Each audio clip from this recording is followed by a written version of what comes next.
Thiên linh linh, địa linh linh. Thái thượng lão quân, mau hiển linh, bài vị Lạc Vân Khanh.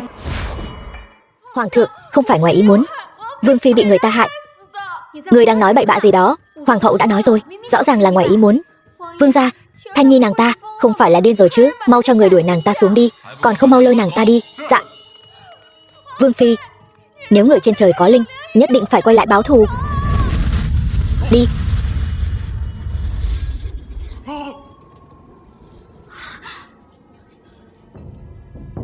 Lão Lạc, người đang trách trẫm sao? Nhất định là Vương phi hiển linh rồi. Nàng ấy quay lại báo thù rồi. Các ngươi còn đứng ngây ra đó làm gì? Mau lôi nàng ta ra ngoài. Đi. Mau đi.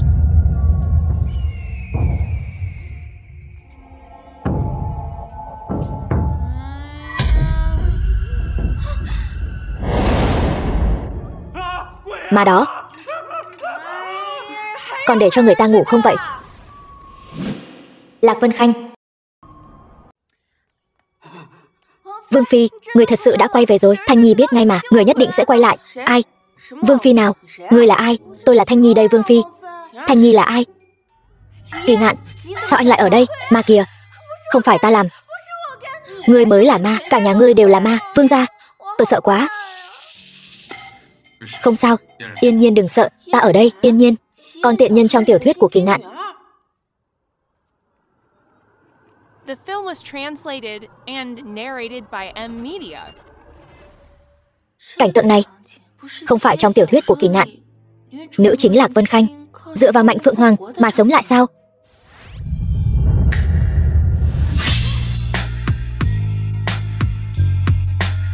Trời ơi, không phải chứ, ta xuyên không thành nữ chính rồi. Người buông ta ra. Lại đây. Lạc Vân Khanh, người điên rồi sao? Cuối cùng cũng không giả vờ nữa phải không? Tránh ra. Lạc Vân Khanh, bản vương khuyên nàng đừng làm càn. Bản vương không ngại để trấn Viễn tướng quân tuyệt hậu. Vương gia, huynh nhìn cho kỹ. Ta Lạc Vân Khanh nếu muốn hại người, chính là dùng thủ đoạn quang minh chính đại. Có vài người làm cho bị ổi không dám ra mặt, ta Lạc Vân Khanh sẽ không làm. Vương phi, Yên Nhiên, chúng ta đi. Đừng để ý đến nàng ta. Lạc Vân Khanh, ngươi cứ đợi đấy, ta sẽ không bỏ qua cho ngươi. Ngươi, ta, bà đây chính là biết hết tất cả đấy nhé. Bảo ngươi dìm nước Lạc Vân Khanh, sao nàng ta lại sống lại được? Nô tỳ quả thực đã đợi Vương phi trầm hồ rồi mới rời đi. Nô tỳ cũng không biết vì sao lại như vậy. Chắc phi bớt giận. Nô tỳ còn một kế có thể dùng được.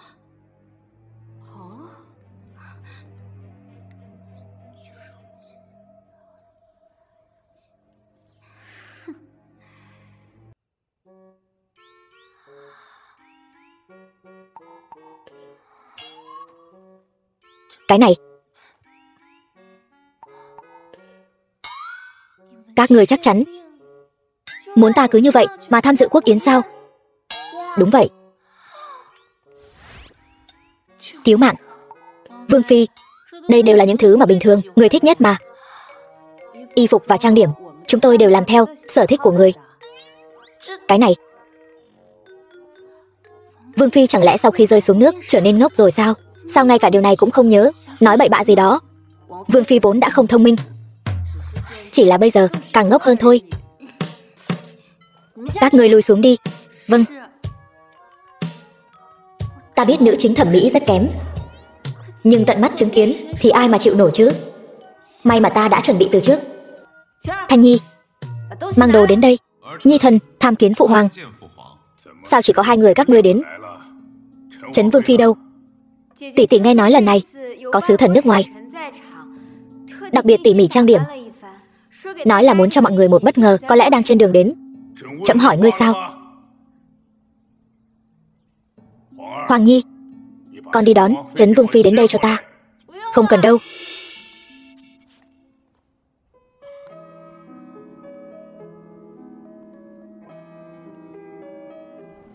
Chuyện gì vậy? Nàng ta không phải là không có thẩm mỹ sao? Đây là Trấn Vương phi sao? Sao lại khác với mọi năm vậy? Chuyện gì vậy? Chỉ cần không làm cho Thiên Việt quốc chúng ta mất mặt là được. Cuối cùng cũng có chút lời thoại mới. Trang điểm xinh đẹp như vậy chắc sẽ không bị đuổi ra ngoài chứ. Ta không thể làm lãng phí phúc lợi được biết trước cốt truyện được.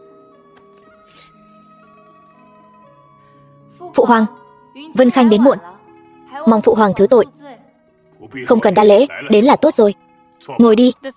Vâng. Hôm nay sứ đoàn ô hợp đến triều ta bái kiến, mang đến rất nhiều chân bảo hiếm có. Trẫm vô cùng vui mừng, đặc biệt thiết lập yến tiệc này chiêu đãi sứ giả đến thăm, để họ cũng cảm nhận được phong tục tập quán của Thiên Việt quốc chúng ta. Cảm tạ long ân của bệ hạ. Lần này chúng tôi đến dâng bảo vật, còn muốn cùng Thiên Việt quốc giao lưu văn hóa. Sứ giả muốn giao lưu như thế nào? Chúng tôi muốn cùng Quý quốc, hai nước chúng ta tiến hành 3 cuộc thi đấu giao lưu văn hóa. Xin hỏi bệ hạ, khi nào có thể bắt đầu? Trời ơi, sao lại xuất hiện tiếng Anh? Cái này so với cốt truyện gốc sao lại khác thế này? Lý dịch quan, ngươi dịch thử xem. Bệ hạ, thần hiểu biết nông cạn, loại ngôn ngữ này quá thâm sâu, thần không thể nào giải thích được. Có trách hiện nay các quốc gia đều dục dịch, văn hóa thiên triều cũng chỉ đến thế mà thôi. Còn vạn dân kính ngưỡng tứ hải triều bái, các ngươi không xứng đáng nhận được nhiều bảo vật của chúng ta như vậy. Sophia, không thể nói bậy. Từ lâu đã nghe nói thiên triều có ngũ châu tứ hải, dịch quan đoàn hùng mạnh nhất, nhưng nay được gặp lại khiến ta cảm thấy thực lực của thiên triều cũng chỉ đến thế mà thôi. Thiên Việt các ngươi không hiểu người khác nói gì. Chuyện này nếu chuyển ra ngoài, to gan. Bệ hạ, nếu thiên triều không ai có thể dịch được thì thôi bỏ chuyện này đi. Hách Đa nguyện ý dịch cho mọi người nghe, không cần sứ giả phí tâm. Sứ giả đường xa đến đây, chúng ta tự nhiên hoan nghênh. Chỉ là khách đến nhà, đạo lý khách tùy chủ, sứ giả hẳn là hiểu rõ chứ. Lạc Vân Khanh, nàng đang nói bậy bạ gì vậy? Ngồi xuống. Tỷ tỷ thật là lợi hại, nói nhăng nói cuội cũng có thể bịa ra một đoạn dài như vậy. Những lời này của ngươi ta mười mấy tuổi đã biết rồi. Đến Thiên Việt quốc chúng ta, hãy bỏ cái giọng địa phương quê nhà của ngươi đi. Được. Trấn Vương Phi, con dịch thử xem, vị sứ giả này vừa rồi là có ý gì? Thưa phụ hoàng, vừa rồi sứ giả bọn họ nói đã chuẩn bị 3 cuộc tỉ thí giao lưu văn hóa. Họ nói rằng đang đợi chúng ta nhận thua đấy. Bệ hạ, trước khi cuộc thi bắt đầu, tôi muốn thêm một điều kiện cá cược. Cá cược cái gì? Lần này có 3 cuộc thi. Nếu thiên triều thắng 2 trận, chúng tôi ngoài việc cống nạp hàng năm, nguyện ý tặng thêm 5.000 con chiến mã. Nhưng nếu không thể, vậy xin thiên triều cắt nhượng 10 tòa thành phía Bắc Định Sơn. Tên này thật biết gây chuyện.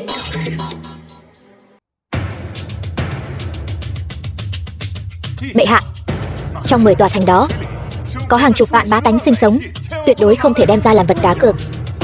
Bệ hạ, nhất định không thể hành động theo cảm tính. 10 tòa thành này dễ thủ khó công, là một phòng tuyến tự nhiên. Một khi đã nhường, triều ta nguy mất rồi. Tên sứ giả nước ô hợp kia, ngươi có tự tin như vậy thắng được Thiên Việt quốc ta không? Được, trẫm sẽ cùng ngươi. Xin bệ hạ nghĩ lại.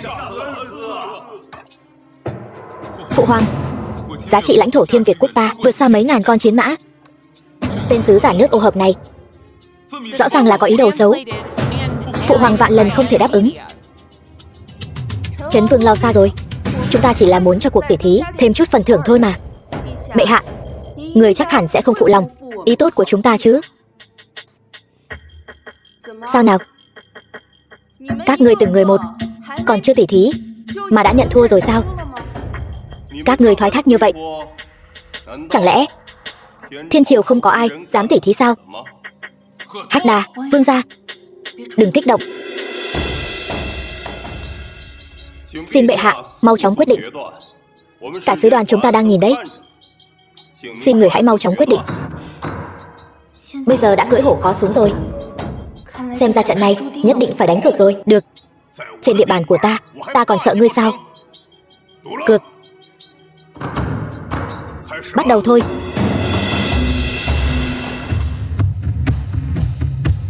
Lên đi. Bệ hạ, đây là trò tiêu khiển phổ biến nhất của ô hợp quốc chúng ta. Hoa Lăng đạo. Lấy tay làm thủ, lấy chân làm công. Hai bên đối thủ cần phải ở trong phạm vi lôi đài tiến hành đánh nhau, 1 nén nhang làm hạn. Ai ngã xuống đất, người đó thua. Hóa ra là phiên bản cổ đại của Taekwondo. Chiến sĩ nước ta đã chuẩn bị sẵn sàng. Không biết Thiên Việt quốc ngươi phải ai ra sân đây? Phụ hoàng, Nhi thần nguyện ứng chiến.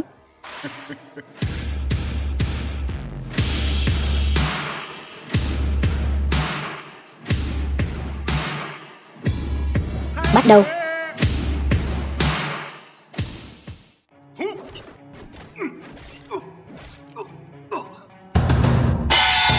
Chấn vương phạm quy 1 lần.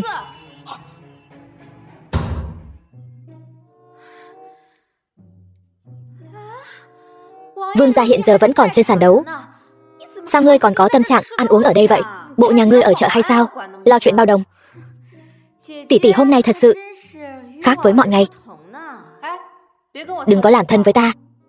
Nếu ngươi rảnh rỗi quá thì lên thay vương gia tỉ thí đi. Ngươi.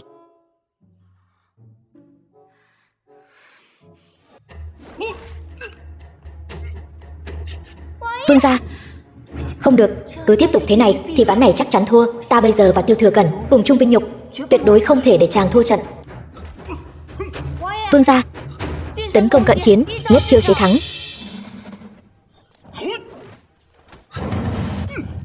Chính là lúc này.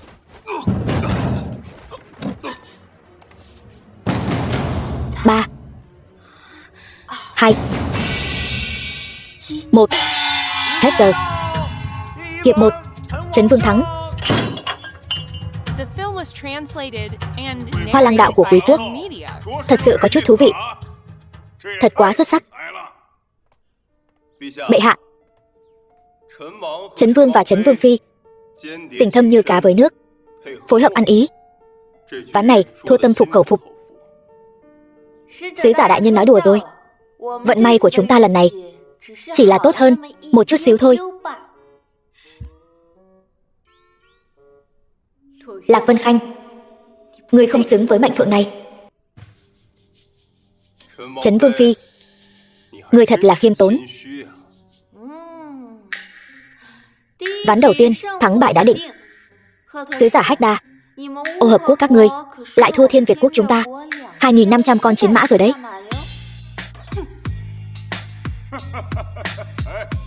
Sứ giả Hách Đà, tiếp theo sẽ thi đấu gì vậy?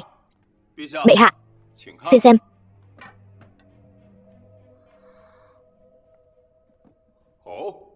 Các ngươi đây là muốn so tài bắn cung sao? Phải, cũng không phải. Mang lên đây.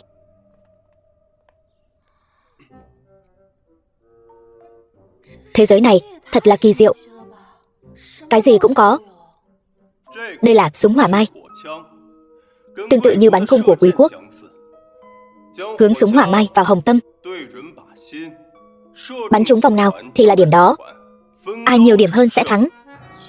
Quả nhiên là bắn súng. Lấy điểm số bắn trúng phân thắng bại, cao nhất 10 điểm. Một ván định thắng thua. Không ngờ khẩu súng nhỏ bé này uy lực lại lớn đến vậy. May mà không phải bắn người. Nếu không, lão phu hôm nay có lẽ đã bỏ mạng ở đây rồi.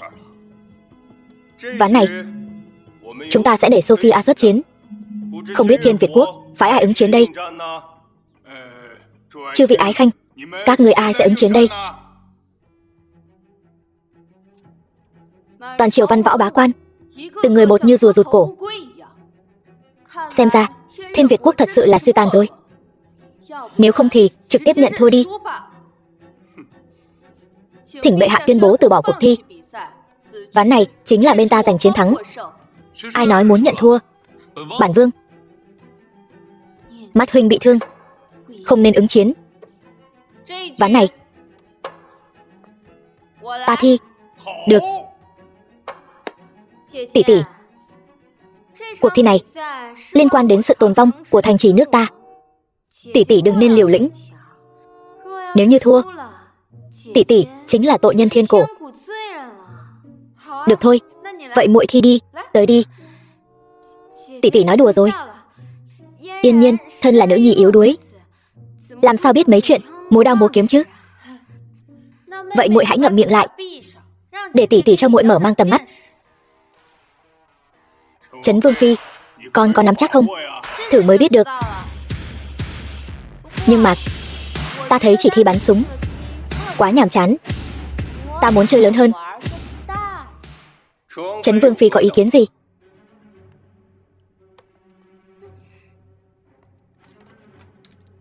Hai bên chúng ta, mỗi bên chọn một người của mình, đứng trước bia ngắm, làm mồi nhử. Thế nào? Nếu Trấn Vương phi muốn chơi, vậy chúng ta đương nhiên sẽ chơi đến cùng. Người Trấn Vương phi chọn là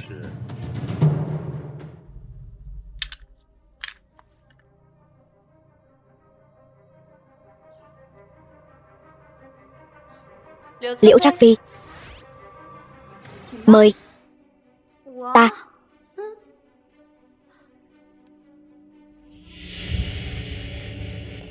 The film was translated and narrated by M Media.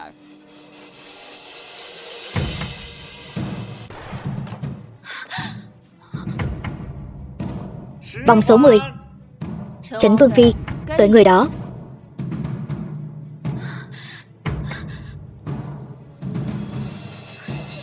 Muội muội, ta vừa nhìn thấy muội, mắt không thấy thì tim không đau. Ngươi đã nhớ lại tất cả rồi. Liễu Yên Nhiên, muốn mạnh cách phải không? Vậy thì phải xem ngươi có mạng để lấy không đã.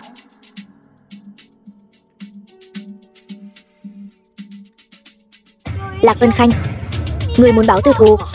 Ta nói cho ngươi biết, ta là con gái thừa tướng. Nếu ngươi dám lấy mạng ta, cha ta sẽ không tha cho ngươi. Cái gì?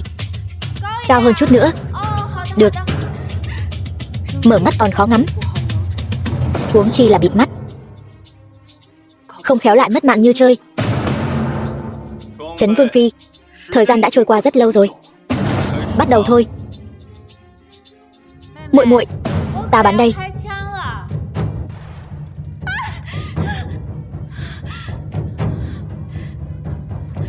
Vòng số 10. Ván này ta thắng. Muội muội hài lòng không?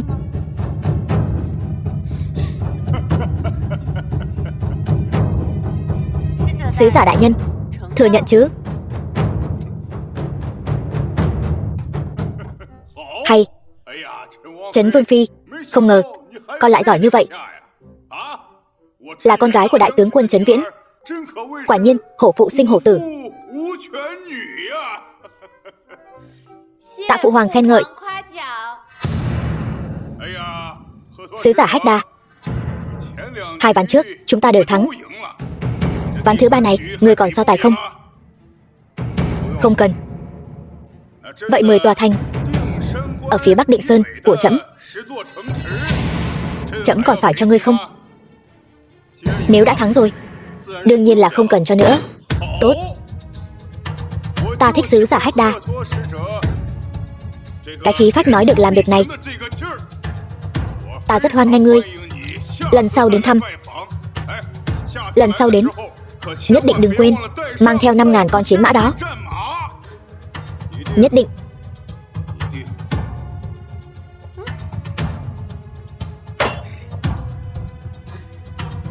Xem ra mạnh cách của ta tạm thời được bảo toàn rồi. Tiêu Thừa Cẩn chàng làm gì vậy? Nàng không phải Lạc Vân Khanh. Nàng là ai? Kỳ Ngạn, vẫn là nam chính trong sách. Hôm nay ta nhất định phải thăm dò cho ra lẽ. Vương gia, ta không phải Lạc Vân Khanh. Ta còn có thể là ai? Không, nàng không phải. nếu không thì sao nàng biết mắt của ta bị thương? Hỏng rồi, bị lộ rồi. Nam chính trong sách lúc nhỏ bị Đoan Vương làm bị thương mắt, nguyên chủ không biết chuyện này. Vương gia chúng ta có chuyện gì? Từ từ nói, chàng buông ta ra trước đã. Ngươi là ai? Tại sao ngươi giả mạo Lạc Vân Khanh? Ngươi có mục đích gì? Trời cao đất dày ơi, hắn rốt cuộc là ai? Nếu chàng cho rằng ta không phải Lạc Vân Khanh, hay là chàng đợi lát nữa đi hỏi cha ta xem ta có chị em song sinh gì không? Nếu không thì trên thế giới này sao có thể có người tự nhiên lại giống nhau như đúc được? Quả nhiên không có dịch dung, ta đã nói ta chính là Lạc Vân Khanh. Cớ gì phải dịch dung? Không đúng, không phải. Lạc Vân Khanh trước đây hoàn toàn không biết mấy thứ này. Ngươi là ai? Đó là bởi vì trước đây ngươi chỉ lo tìm hiểu Liễu Yên Nhiên, chưa từng thật sự hiểu ta. Chờ đã, hắn vừa nói gì vậy? Chẳng lẽ hắn thật sự là... Ca, huynh là ai vậy? Cái gì? Học kỹ thuật đào máy ở đâu mạnh? Ta không có, khủng long đánh nhau với sói. Bò bí bo, ngươi đang nói nhăng nói cuội cái gì vậy? Quả nhiên là Lạc Vân Khanh, ta thật sự điên rồi. Vậy mà còn tin ngươi thay đổi. Xem ra, hắn thật sự không phải Kỳ Ngạn. Ta phải nghĩ cách khác thôi. Vân Tương Phường, sở giao dịch thông tin ngầm lớn nhất kinh thành. Những tin tức không có trong sách, ở đây chắc chắn đều có thể tìm được. Ta phải thuận lợi xuyên không trở về. Vương Phi, công tử, đây chính là thanh lâu lớn nhất kinh thành. Thân phận ngài tôn quý, lỡ như bị người ta phát hiện thì sẽ thảm đấy. Yên tâm đi, ta ăn mặc thế này sẽ không có ai nhận ra đâu. Nếu ngươi không muốn vào thì cứ về phủ đợi ta. Không phải, ta đây. Vương gia, người của chúng ta đã triệt phá xưởng chế tạo ngân lượng giả, quả thực có liên quan đến Liễu thừa tướng. Nhưng mà chúng ta đến nơi thì ngân lượng giả đã bị chuyển đi hết rồi, manh mối lại đứt. Tiếp tục theo dõi thừa tướng phủ, nhất định phải tìm ra tung tích ngân lượng giả. Lần này nhất định phải lật đổ bọn chúng. Dạ. Hy vọng sớm điều tra ra chân tướng, đòi lại công đạo cho Trấn Viễn tướng quân. Vương gia, không xong rồi. Vương Phi đi dạo thanh lâu rồi. Cái gì? Hàn Sương cô nương, ta đến rồi, thả ta ra. Đừng chạy, thả ta ra. Hàn Sương, ngươi chẳng phải làm cái nghề này sao? Thật quá đáng. Ta bảo đảm cho ngươi cả đời vinh hoa phú quý. Đồ háo sắc ở đâu đến vậy, dám bắt nạt nữ nhân. Ngươi đừng đi. Ngươi là ai mà đánh ta? Ngươi biết Ngụy Thành ta là ai không? Biết. Ngươi chẳng phải chỉ là một tên cặn bã chuyên bắt nạt nữ nhân sao? Mọi người nói có đúng không? Đúng.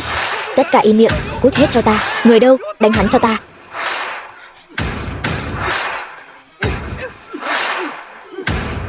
Lên đi.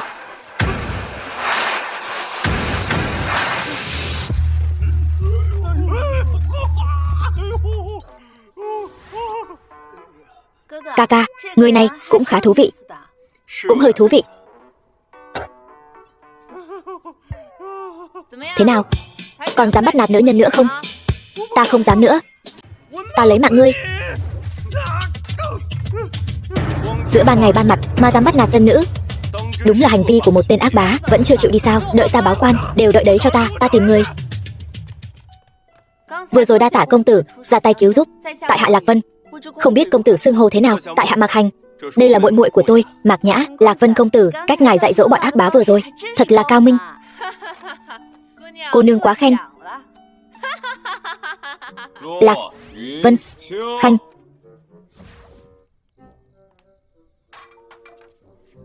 Tiêu Thừa Cẩn, chàng thả ta ra ngoài. Nàng có biết mình là thân phận gì không? Vân Tương Phường, loại địa phương đó là nơi nàng có thể đến sao? Loại địa phương đó là địa phương gì? Vân Tương Phường tiếp đãi không ít các vị quan lớn quý nhân, họ có thể đến, tại sao ta lại không thể đến? Vậy nàng đến đó là vì muốn gặp tên trai bao đó, đúng không? Trai bao nào? Vương gia đối với chuyện của ta trước giờ đều không để tâm, hôm nay sao lại ân cần như vậy? Chẳng lẽ chàng thích ta rồi sao? Ta nực cười. Sao ta có thể thích nàng được? Nàng tự ý đi lầu xanh, làm ô nhục hoàng gia. Bản vương sẽ cấm túc nàng nửa tháng. Lạc Vân Khanh, nàng hãy ngoan ngoãn ở yên đó cho ta, đâu cũng đừng hòng đi. Tên đáng ghét. Bây giờ ngay cả vương gia cũng để ý đến con nhỏ đó. Con vô dụng đó, rốt cuộc có gì tốt chứ? Chắc Phi bớt giận. Có lẽ là do Vương Phi trước đó trước mặt phái đoàn ngoại quốc tỏa sáng rực rỡ, vương gia mới có thể đối xử khác biệt với nàng ta. Trước đây không thể phá được mệnh cách của nàng ta, bây giờ lại dám leo lên đầu ta. Đáng ghét. Vương Phi tuy có chút mưu mẹo, nhưng chung quy không thành đại tài được. Vài ngày nữa không phải là Tết Trung Thu sao? Với tài năng của Trác Phi, nhất định sẽ ngẩng cao đầu. Con nhỏ đó vốn rốt đặc cán mai, giờ lại còn bị phạt cấm túc. Tiệc trung thu này, nàng ta nhất định không thể tham dự. Đến lúc đó, ai còn nhớ đến người tên Trấn Vương Phi nữa chứ? Vương gia, thiếp chuẩn bị xong rồi, chúng ta đi thôi. Đợi đã, còn phải đợi ai nữa? Nàng ta đến rồi. Tỷ tỷ không phải đang bị phạt sao? Ta còn tưởng vương gia sẽ không dẫn tỷ ấy đi chứ. Nếu không phải vì vương tử và công chúa của Xạ Nhạc muốn gặp nàng ta, bản vương mới không phá lệ. Vậy là lát nữa ta còn phải cảm ơn vương tử và công chúa của Xạ Nhạc quốc sao? Hôm nay là Tết Trung Thu, chiều ta đón tiếp hai vị quý khách của Xạ Nhạc quốc. Để tỏ lòng hiếu khách, trẫm mời hai vị tham gia tiệc Trung Thu của chúng ta, cùng nhau thưởng nguyệt, cùng nhau tận hưởng đêm nay. Mời quý khách lên điện. Mạc Hành nước Xạ Nhạc, Mạc Nhã bái kiến hoàng đế bệ hạ. Là hắn. Trấn Vương Phi, chúng ta lại gặp nhau rồi. Vương Phi tỷ tỷ, lâu rồi không gặp. Thì ra là các ngươi. Chúng ta thật sự có duyên. Chuyện đánh cược của Vương Phi và phái đoàn ô hợp được lan truyền rộng rãi trong dân gian. Huynh muội chúng ta càng thêm sùng bái, hy vọng có cơ hội có thể trò chuyện cùng Vương Phi. Không thành vấn đề. Đừng có bám lấy ta. Không thành vấn đề. Mẫu hậu, tiết mục nên bắt đầu rồi. Được, mời ngồi. Vậy năm nay vẫn như mọi năm, thông qua làm thơ chọn ra một vị nữ tú tài giỏi nhất. Ta đã đọc thuộc lòng toàn bộ. Chuyện này chẳng phải là dễ như trở bàn tay sao? Chán quá. Mẫu hậu, năm nay con muốn mời tỷ tỷ cùng tham gia, cho Trấn Vương Phi tham gia. Lần này có trò hay để xem rồi. Lại nữa rồi, từ khi đi lệch hướng khỏi nguyên tắc, hành động của con đàn bà đáng ghét này càng ngày càng kỳ lạ. Muội muội, bài học từ cuộc thi bắn súng lần trước, muội vẫn chưa nhớ sao? Có muốn làm lại lần nữa không? Mấy năm trước, Trấn Vương Phi thể hiện không mấy nổi bật. Không biết năm nay có còn muốn tham gia không? Lát nữa nàng ấy nói gì ta đều biết cả. Người đang nói bóng gió gì vậy? Nếu Liễu Trác Phi đã mời, vậy ta tất nhiên phải tham gia rồi. Vậy mọi người hãy bốc thăm một đề, làm thơ đi. Mai, tuyết hoa phi lạc, ngọc đường không. Độc bão cô trinh, ngạo chúng hùng. Mạc hướng đông phong, tầm cựu ước. Xuân quang tiên đáo, mộc lan tùng. Tỷ tỷ, sao tỷ lại ăn cắp thơ của muội? Mẫu hậu, người phải làm chủ cho con. Trấn Vương Phi, không biết làm thơ không phải là điều đáng xấu hổ, nhưng ngươi lại ăn cắp thơ của người khác, thật là to gan. Tỷ tỷ, sao tỷ có thể làm vậy? Ta đã coi tỷ như tỷ muội ruột thịt. Mẫu hậu, Vân Khanh chỉ tình cờ ở trong phủ nghe thấy muội muội ngâm bài thơ này, nhưng mà ta thấy làm thơ thật là quá vô vị. Chi bằng chúng ta chơi phi hoa lệnh đi. Chơi phi hoa lệnh đi. Muốn xem ta làm trò cười? Hôm nay ta sẽ cho ngươi thành trò cười. Đề mục: gió, phong suy thúy mạn, thiên trùng diệp, vũ đả hoàng tiêu, kỷ điểm hoa. Thiên phong suy ngã thượng cao sơn, vạn lý trường thành tỏa bích quan.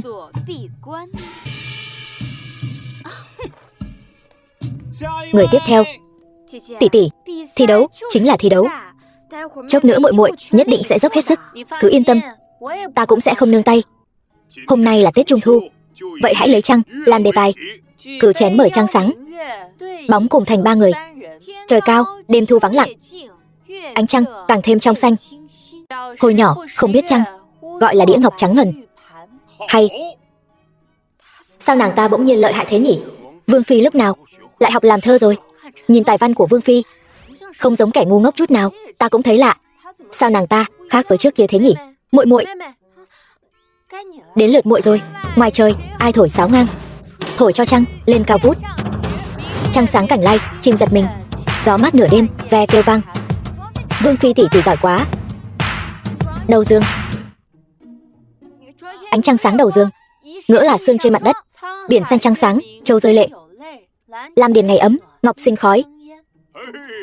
Hay, ngươi đoán xem ai sẽ thắng? Nếu là trước đây, ta chắc chắn đặt cược vào Liễu Trác Phi, nhưng bây giờ ta cũng không dám chắc nữa. Muội muội, còn thi nữa không? Đương nhiên là phải thi, làm sao muội có thể đấu lại kiến thức 9 năm giáo dục bắt buộc của ta được? Trẻ người non dạ, còn non lắm. Vậy ta ra chiêu đây. Mời. Trăng lên chim núi giật mình, thỉnh thoảng kêu vang suối xuân. Trăng đêm soi dọi lầu cao, gió lạnh thổi khách lãng du. Trăng mọc trên biển cả, khắp trốn cùng lúc ngắm trăng. Hay, Muội muội, không thể so được, cứ nhận thua đi. Không thể nào, ta. Hết giờ. Thật là một cuộc tranh tài gay cấn. Tiếc là thời gian có hạn. Nữ trạng nguyên thi thơ năm nay chính là Trấn Vương Phi. Hay, cuộc thi thơ đã kết thúc. Tiếp theo là thi múa. Liễu Trác Phi là quán quân thi múa năm ngoái, vậy màn múa năm nay sẽ do nàng ấy mở màn.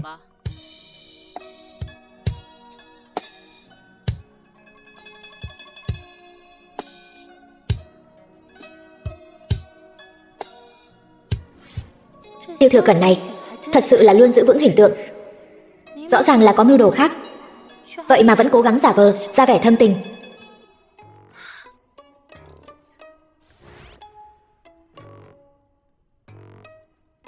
Cắn miếng nào? Không cần. Điệu múa của Liễu Trác Phi vẫn xuất thần nhập hóa như vậy. Quán quân năm nay nhất định thuộc về Liễu Trác Phi rồi. Mẫu hậu, tỷ tỷ chưa từng tham gia thi múa, con muốn mời tỷ tỷ cùng thử sức. Ta không giống muội muội, được học múa từ nhỏ, ta sẽ không góp vui đâu. Đấu thơ đã thắng rồi, chẳng lẽ lại sợ màn tỉ thí múa còn con này sao? Con đàn bà đáng ghét này phiền phức thật đấy. Tiêu Thừa Cẩn rốt cuộc là chịu đựng nàng ta kiểu gì vậy? Nếu tỷ tỷ có điều gì lo lắng thì cứ nói với muội muội. Muội muội sẽ không ép buộc tỷ tỷ đâu. Muội muội đã nói vậy rồi, ta còn gì mà không dám nữa chứ. Mẫu hậu, xin cho phép Vân Khanh lui xuống chuẩn bị một chút. Đi đi. Trấn Vương Phi biết múa sao? Ta chưa từng thấy nàng ta múa, nhưng Liễu Trác Phi từ nhỏ đã luyện múa, e rằng không ai có thể vượt qua nàng ta đâu. Tới rồi, Trấn Vương Phi đến rồi. Trấn Vương Phi mặc gì vậy? Sao mà đẹp vậy? Đúng vậy, đẹp quá đi mất. Phụ hoàng, mẫu hậu, Vân Khanh đã chuẩn bị xong. Trấn Vương Phi, ngươi mặc y phục gì vậy? Thưa mẫu hậu, đây là y phục Vân Khanh đặc biệt chuẩn bị cho màn tỉ thí múa này. Lát nữa mọi người sẽ thấy được hiệu quả thôi. Vậy thì bắt đầu đi.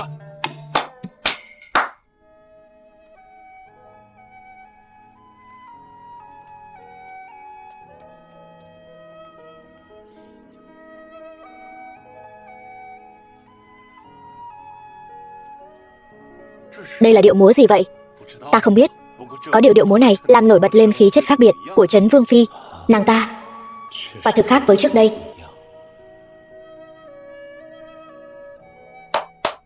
Hay, hay lắm. Vân Khanh múa xong rồi. Điệu múa này của Trấn Vương Phi quả thực rất thú vị. Xin hỏi các vị ở đây còn ai muốn tỉ thí nữa không? Điệu múa của Trấn Vương Phi có phần đặc sắc hơn của Liễu Trác Phi. Ai dám lên tỉ thí nữa chứ? Ta thấy quán quân tỉ thí múa năm nay sắp đổi người rồi. Nếu không còn ai tỉ thí nữa thì chúng ta bắt đầu bỏ phiếu đi. Ta chọn Liễu Trác Phi. Ta chọn Trấn Vương Phi. Ta cũng chọn Trấn Vương Phi. Bây giờ chỉ còn Trấn Vương. Trấn Vương, con chọn ai vậy? Con phải nghĩ sao?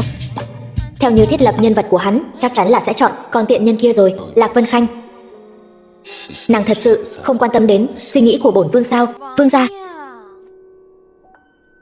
Thưa phụ hoàng, Yên Nhiên và Vương Phi đều có nét đẹp riêng. Nhi thần xin phép bỏ phiếu trắng. Hắn không cần thiết lập nhân vật nữa sao? Vậy nếu đã như vậy thì quán quân tỉ thí múa năm nay là Trấn Vương Phi. Tạ phụ hoàng.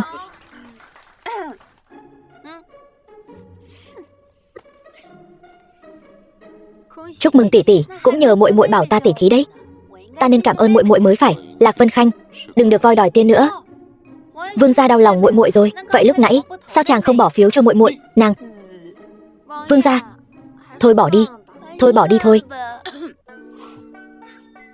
Tiếp theo là màn cuối cùng. Mẫu hậu, trận cuối cùng, con muốn tỉ thí cùng tỷ tỷ. Ta cũng muốn được lĩnh giáo tài nghệ của tỷ tỷ. Rốt cuộc lợi hại đến đâu?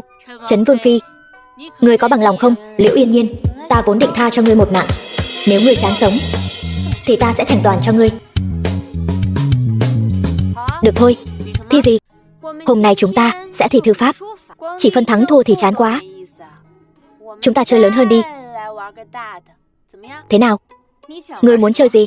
Chúng ta đặt cược 10 vạn lượng bạc. Sao nàng ta lại là trùng hợp sao? Ai thua thì phải đưa cho đối phương 10 vạn lượng bạc. Đây chính là tỷ tỷ nói đấy nhé. Đừng để đến lúc tỷ thua lại không chịu nhận. nói lời giữ lời. Bắt đầu. Ván này Trấn Vương Phi chắc chắn thua. Sao lại nói vậy? Nét chữ của nàng ta như chân gà, xấu như ma vẽ. Thôi không nói nữa. Nhưng Trấn Vương Phi đã thắng 2 trận rồi, chưa chắc đã không có cơ hội thắng. Đợi ngươi thấy chữ của nàng ta thì sẽ rõ. Hết giờ. Còn muốn moi tiền từ túi ta? Nằm mơ đi. Trấn Vương Phi lại còn làm một bài thơ nữa. Người có lúc hợp tan, chẳng có lúc tròn khuyết. Bài thơ hay. Trận này rõ ràng Trấn Vương Phi thắng. Muội muội, thôi thì phải nhận thua đấy. Tỷ tỷ quả nhiên lợi hại. Muội muội bội phục. Trấn Vương Phi trong thời gian ngắn như vậy mà có thể viết được những chữ tuyệt vời thế này, xem ra trước đây chúng ta đã hiểu lầm con rồi. Thưa phụ hoàng, Vân Khanh trước giờ vẫn luôn cho rằng không lộ tài năng mới là cách tốt nhất để bảo toàn bản thân, nhưng sự thật lại không như ý muốn. Hôm nay là Trung thu, mọi người cứ xem như đây là lễ vật Vân Khanh tặng cho mọi người vậy. Tốt. Không sao cả. Tài học của nàng mọi người đều đã biết từ lâu rồi, không cần phải buồn vì chuyện này.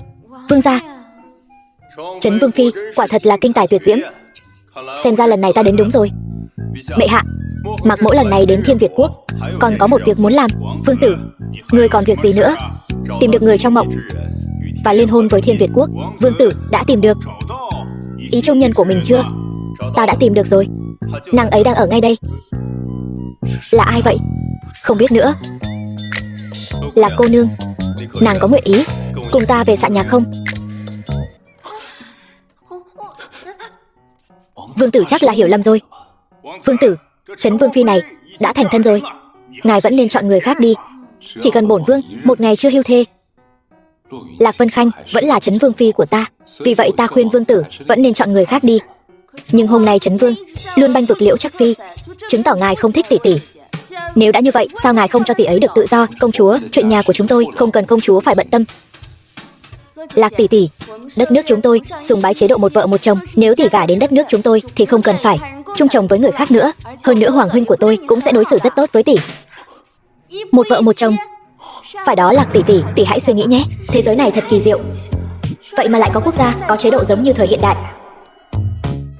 Tôi với ngài. Lạc tỷ tỷ, tỷ hãy suy nghĩ lại đi. Vương gia, Trấn Vương Phi, người thật to gan, dám lén lút đưa vũ khí của triều ta cho sứ đoàn Xạ Nhạc. Người rốt cuộc có ý đồ gì? Phụ hoàng, nếu không phải nhi thần trên đường hồi thành tình cờ gặp quân đội Xạ Nhạc, phát hiện trong số họ cất giấu một lượng lớn vũ khí của triều ta, e rằng Xạ Nhạc quốc đã sớm tấn công triều ta rồi. Trấn Vương Phi, ngươi còn gì để nói? Phụ hoàng bớt giận. Việc này còn có điểm đáng ngờ, nên điều tra rõ chân tướng sự việc rồi hãy kết luận. Tam đệ nói đúng. Đệ muội quả thật có giao tình sâu đậm với vương tử Xạ Nhạc, nhưng nàng ta dù sao cũng chỉ là một phụ nữ. Nếu không có người chỉ điểm, làm sao nàng ta có thể lấy được số lượng lớn vũ khí như vậy? Chắc hẳn đằng sau chuyện này là tam đệ đã bày mưu tính kế. Đại ca nghi ngờ ta sao? Ta chỉ nói sự thật thôi. Hiện tại xem ra tam đệ là kẻ tình nghi lớn nhất. Đoạn vu oan thông đồng phản quốc này quả nhiên giống trong sách đến vậy. Nhớ trong sách Lạc Vân Khanh và Tiêu Thừa Cẩn đều bị bỏ tù. May mà ta đã chuẩn bị từ trước. Phụ hoàng, phụ thân của Vân Khanh vì bảo vệ biên cương mà hy sinh cả đời trung nghĩa. Là nữ nhi của người, Vân Khanh tuyệt đối không thể làm ô danh gia tộc. Còn vương gia cũng là dòng dõi quý tộc, vinh hoa phú quý hưởng thụ không hết, làm sao có thể thông đồng phản quốc? Vân Khanh viết thư cho công chúa Mạc Nhã là để từ chối lời cầu hôn của vương tử Xạ Nhạc quốc, không ngờ lại bị người ta hãm hại. Vân Khanh xin phụ hoàng giao người này cho Vân Khanh thẩm vấn. Vân Khanh nhất định sẽ điều tra rõ chân tướng. Được rồi, vậy giao cho con xử lý. Tạ phụ hoàng.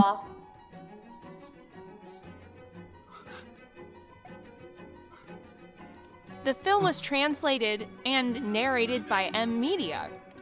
Ta chỉ cho ngươi một cơ hội nói ra sự thật, tha cho ngươi một mạng.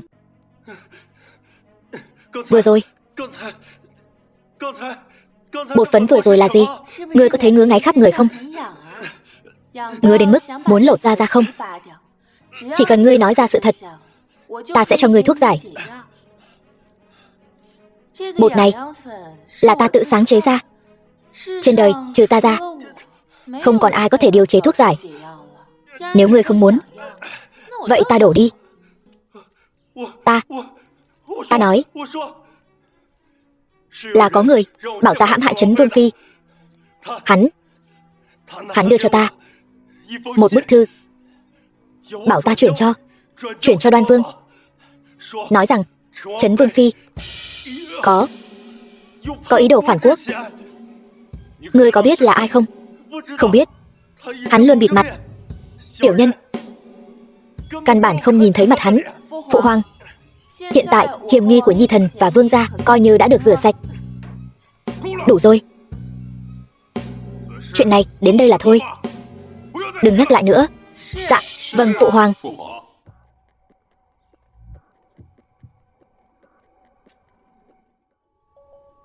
Cái gì? Nàng ta lại dám đến nơi đó? Mẫu hậu bớt giận.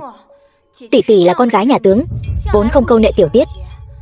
Việc đến Vân Tương Phương cũng sẽ không làm gì quá phận.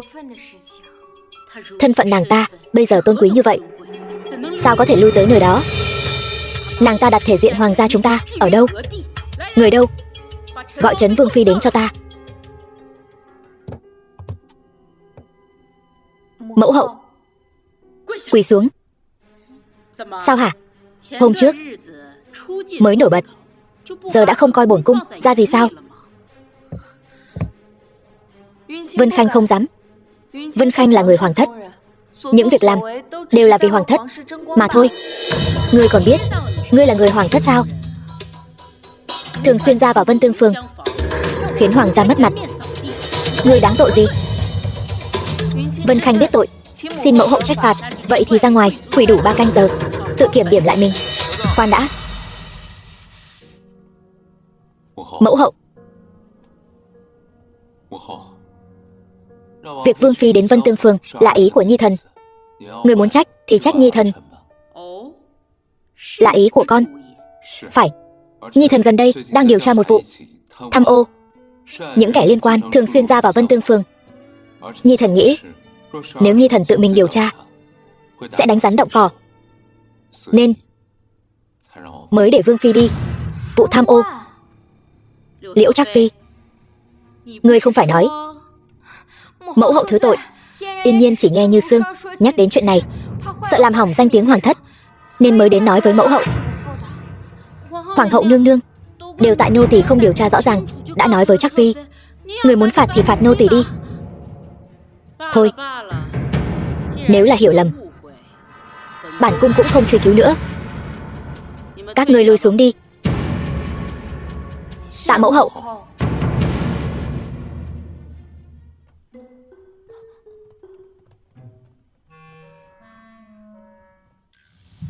Hoàng Nhi, con dạo này có phải đã điều tra mưu sinh của Liễu thừa tướng không?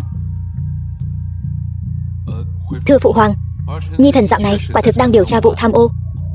Nhưng thừa tướng, dù là nhạc phụ của Nhi thần cũng tuyệt đối không thiên vị. Công bằng liêm chính tuy là chuyện tốt, nhưng hiện nay Liễu thừa tướng đã dâng tấu chương nhận tội, nói mình quản lý không nghiêm, muốn từ quan về quê. Thật là một khổ nhục kế. Phụ hoàng, lần này tam đệ chắc chắn đã làm tổn thương Liễu thừa tướng. Nhi thần mạo muội xin chỉ đến phủ thừa tướng khuyên nhủ Liễu thừa tướng, việc này cứ giao cho Trấn Vương đi làm đi. Dù sao Liễu thừa tướng cũng là nhạc vụ của Trấn Vương. Con hãy thay trẫm an ủi Liễu thừa tướng cho tốt. Nhi thần tuân chỉ. Lui xuống đi. Phụ hoàng, tại sao người luôn thiên vị như vậy? Cha, Lạc Vân Khanh nàng ta trước mặt Trấn Vương càng ngày càng được sủng ái. Người nhất định phải nghĩ cách giúp con xả cục tức này. Thôi, từ đầu đến cuối ta chưa từng nghĩ Trấn Vương này có thể làm thái tử. Con nói con, lúc trước nếu không phải con cứ nhất quyết lấy tính mạng mình ra đòi làm thiếp của hắn, ta nói cho con biết, ta đã sớm đưa con đến phủ Đoan Vương làm chính phi rồi. Cha, bây giờ là lúc nào rồi? Người còn nói chuyện này?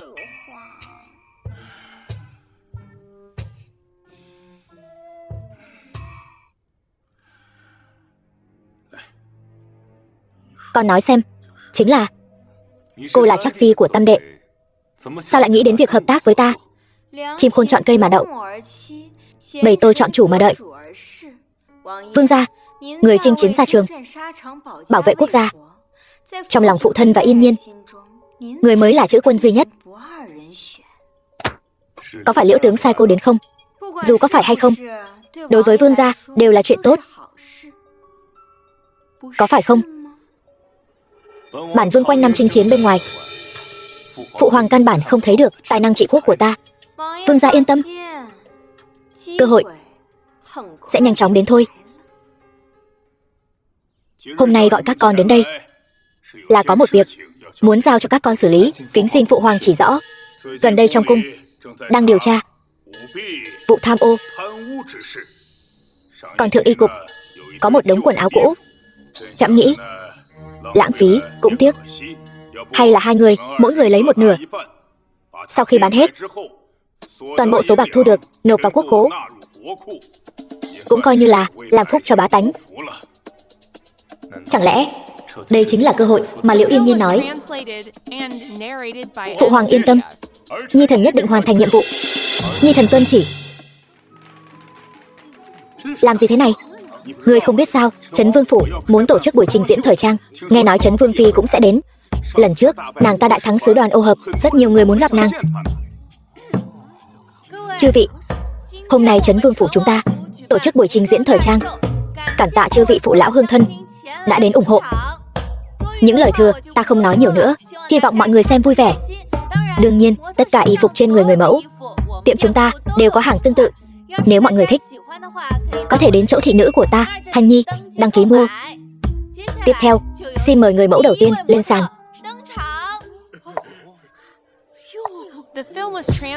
Đẹp quá.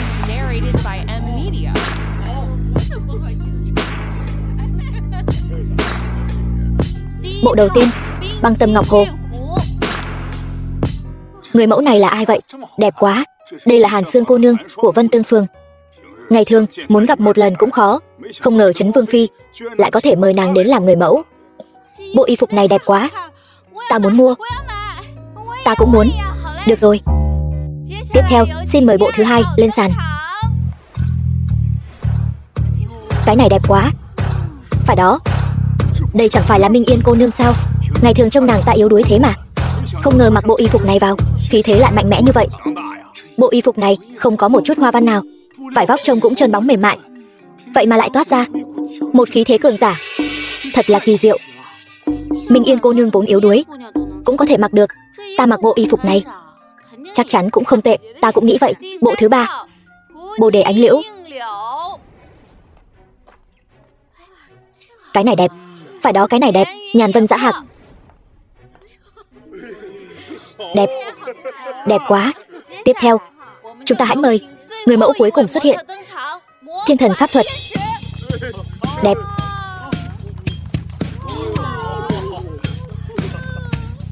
Đây là trang phục gì vậy? Phải đó, lần đầu tiên thấy bộ đồ kỳ lạ mà lại vừa mắt thế này. Trang phục này đẹp quá. Cho tôi sao? Thật tuyệt. Hay lắm.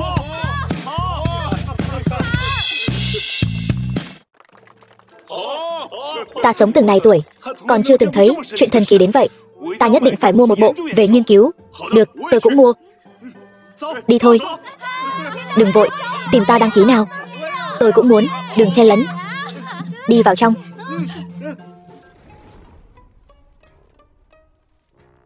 Vương gia, Vương phi, lần này chúng ta kiếm được 15 vạn lượng. Ta đã nghĩ sẽ kiếm được nhiều tiền, nhưng ta không ngờ lại kiếm được nhiều tiền đến vậy. Vương gia, lần này người thắng chắc rồi. Cái này đều là công lao của nàng. Đúng rồi, ta đã tìm được viên quan áp tải bạc năm đó, là người của Liễu thừa tướng. Vậy chúng ta nên thu lưới rồi. Không ngờ ta phá hỏng y phục của họ, họ lại tổ chức buổi trình diễn thời trang. Xem ra Ta đã đánh giá thấp Tam đệ rồi. Vương gia, nghe nói buổi trình diễn thời trang của họ thu lợi không ít. Việc trước mắt chỉ có thể trước tiên tìm hiểu rõ toàn bộ số tiền. Như vậy vương gia mới có thể ứng phó. Yên tâm đi, bản vương đã có sắp xếp. Ngày mai bản vương nhất định sẽ thắng. Nghe ý của vương gia. Chẳng lẽ chúng ta có người ở Trấn Vương phủ sao? Hạ Sinh, trước giờ ngươi chưa từng hỏi những chuyện này. Hạ Sinh chỉ là nhất thời tò mò, mong vương gia thứ tội. Lui xuống đi. Dạ. The film was translated and narrated by M Media. Hạ Sinh này chắc chắn có vấn đề. Trấn Vương và Trấn Vương Phi lại tổ chức một buổi trình diễn thời trang độc đáo. Ý tưởng kỳ lạ này thật là tuyệt diệu. Phụ hoàng, người không biết đâu, chúng ta suýt nữa bị hại thảm rồi. Ta không biết là kẻ nào không có cơm ăn cũng muốn đập nồi của người khác, cố ý gây khó dễ cho chúng ta. Nhưng may mà bây giờ mọi chuyện đã qua rồi. Lại có chuyện này sao? Đệ muội, muội có biết ai làm không? Ai làm? Đại ca chẳng lẽ không rõ sao? Ta làm sao mà rõ được? Nhưng nghe lời Tam đệ, chẳng lẽ cho rằng ta làm sao? Ai làm? Đại ca hẳn là rõ nhất. Tam đệ, thay vì nói những điều có vẻ đúng nhưng lại sai, chi bằng dùng thực lực để chứng minh. Nếu Tam đệ thua, Tam đệ phải mời ta uống rượu đấy. Đại ca, phụ hoàng còn chưa bắt đầu kiểm kê mà. Tại sao đại ca lại cho rằng chúng ta sẽ thua? Chẳng lẽ đại ca đã làm gì mờ ám sao? Thôi, người một nhà mà ồn ào như vậy, không ra thể thống gì. Hoàng thượng, ngân lượng đã kiểm kê xong, giờ công bố. Lần này ngân lượng nhiều nhất là Trấn Vương. Công công, ông có tính toán nhầm không vậy? Nô tài đã kiểm tra nhiều lần rồi, không thể sai được. Trấn Vương đã nộp trọn vẹn 15 vạn lượng. 15 vạn lượng. Trấn Vương làm tốt lắm.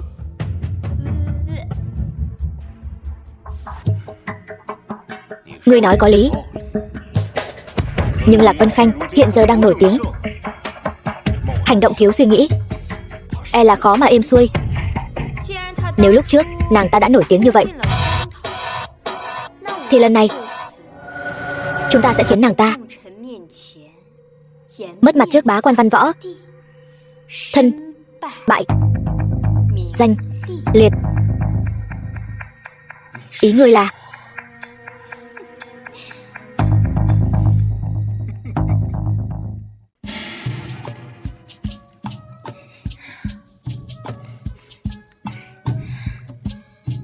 Vương Phi, người đang làm gì vậy? Có muốn nếm thử không? Cái gì đây? Ngọt quá. Cái này gọi là kem tươi. Ngày mai là sinh thần của mẫu hậu. Ta muốn làm bánh kem cho bà, để bà nếm thử. Vương Phi, vương gia mời người đến tiền sảnh. Chúng ta đi thôi.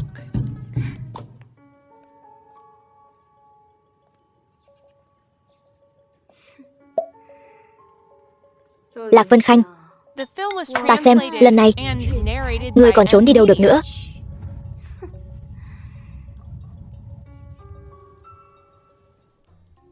Hôm nay là sinh thần mẫu hậu, nhi thần đặc biệt chuẩn bị cho mẫu hậu một chiếc áo lông cáo. Chiếc áo lông cáo này được làm từ lông bạch cáo trăm năm, khó gặp ở biên quan. Hôm nay nhi thần dâng lên mẫu hậu, nguyện mẫu hậu Bắc Đường khang thịnh, từ Trúc Hòa Phong. Đoan Vương thật có lòng. Đoan Vương tuy thường xuyên ở biên quan, nhưng luôn nghĩ đến gia đình. Thật tốt. Trăm nét, hiếu đứng đầu. Nếu hắn phẩm hạnh không đoan chính, thì chúng ta cũng sẽ không cho rằng hắn có tư cách kế thừa đại thống.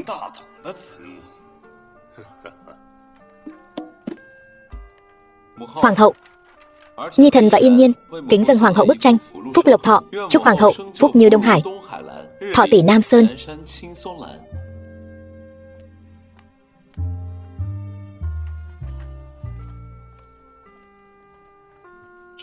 Bức tranh này bổn cung rất thích.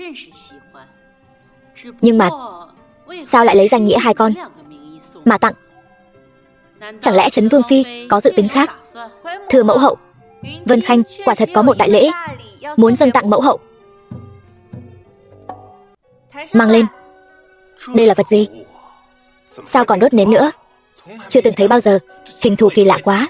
Trấn Vương Phi, đây là vật gì? Vật này gọi là bánh kem, chuyên dùng để chúc mừng sinh nhật. Nay mẫu hậu đang độ xuân sắc, nên Vân Khanh đặc biệt làm 4 tầng. Con bé này lúc nào cũng nghĩ ra nhiều thứ mới lạ. Mẫu hậu thích là tốt rồi.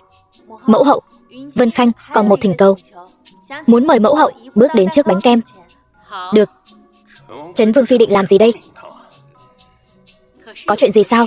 Hoàng hậu, vào ngày sinh thần, người đón sinh thần có thể ước nguyện trước bánh kem. Chỉ cần một hơi thổi tắt hết số nến này, mọi nguyện vọng của mẫu hậu đều sẽ thành hiện thực. Thần kỳ vậy sao? Được. Vậy bổn cung sẽ ước. Chúc mừng sinh nhật.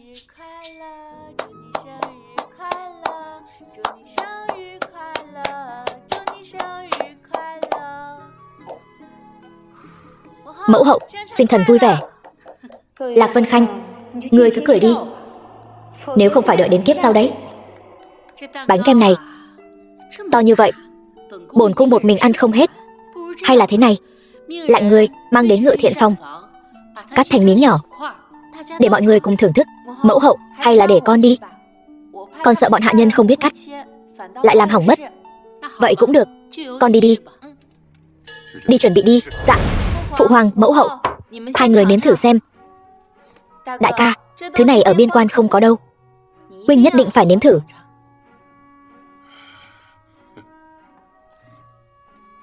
Muội muội, tỷ tỷ biết muội là cao thủ làm bánh ngọt, nếu cái này có gì chưa được, mong muội muội chỉ bảo. Được. Muội muội sao không ăn? Muội vẫn còn hơi no, để lát nữa muội ăn sau. Nàng vất vả rồi. Mọi người ăn bánh đi. Bánh này xốp mềm, ngọt mà không ngấy, ngon lắm. Nhất là lớp màu trắng ở trên, tan ngay trong miệng. Trấn Vương Phi, tay nghề thật khéo. Mọi người thích là tốt rồi. Đại ca, sao huynh không ăn? Chẳng lẽ không hợp khẩu vị của huynh sao? Đệ muội thật không dám giấu, bản vương xưa nay không thích đồ ngọt. Lần này e rằng phụ lòng ý tốt của đệ muội rồi. Vậy thì thật đáng tiếc.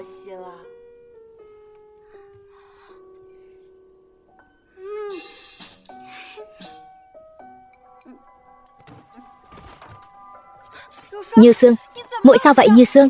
Truyền thái y, mau truyền thái y. Liễu Trác Phi, hay là chuẩn bị hậu sự đi. Như Sương, kẻ nào to gan như vậy lại dám ra tay trong cung? Mau, nhanh chóng phái người đi tra.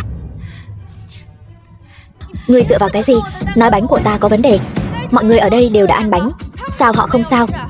Phải đó, chúng ta đều đã ăn bánh, sao lại không có vấn đề gì?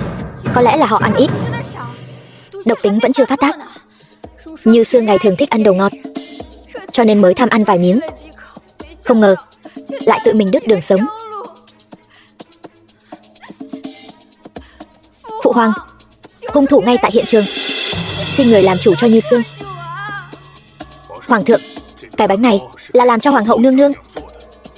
Chẳng lẽ nói Trấn Vương Phi hạ độc muốn hại hoàng hậu nương nương sao? Liễu thừa tướng, ngươi đừng ngậm máu phun người. Phụ hoàng, cái bánh này tuyệt đối không có độc. Nếu mọi người vẫn không tin tưởng, có thể mời thái y đến nghiệm thử.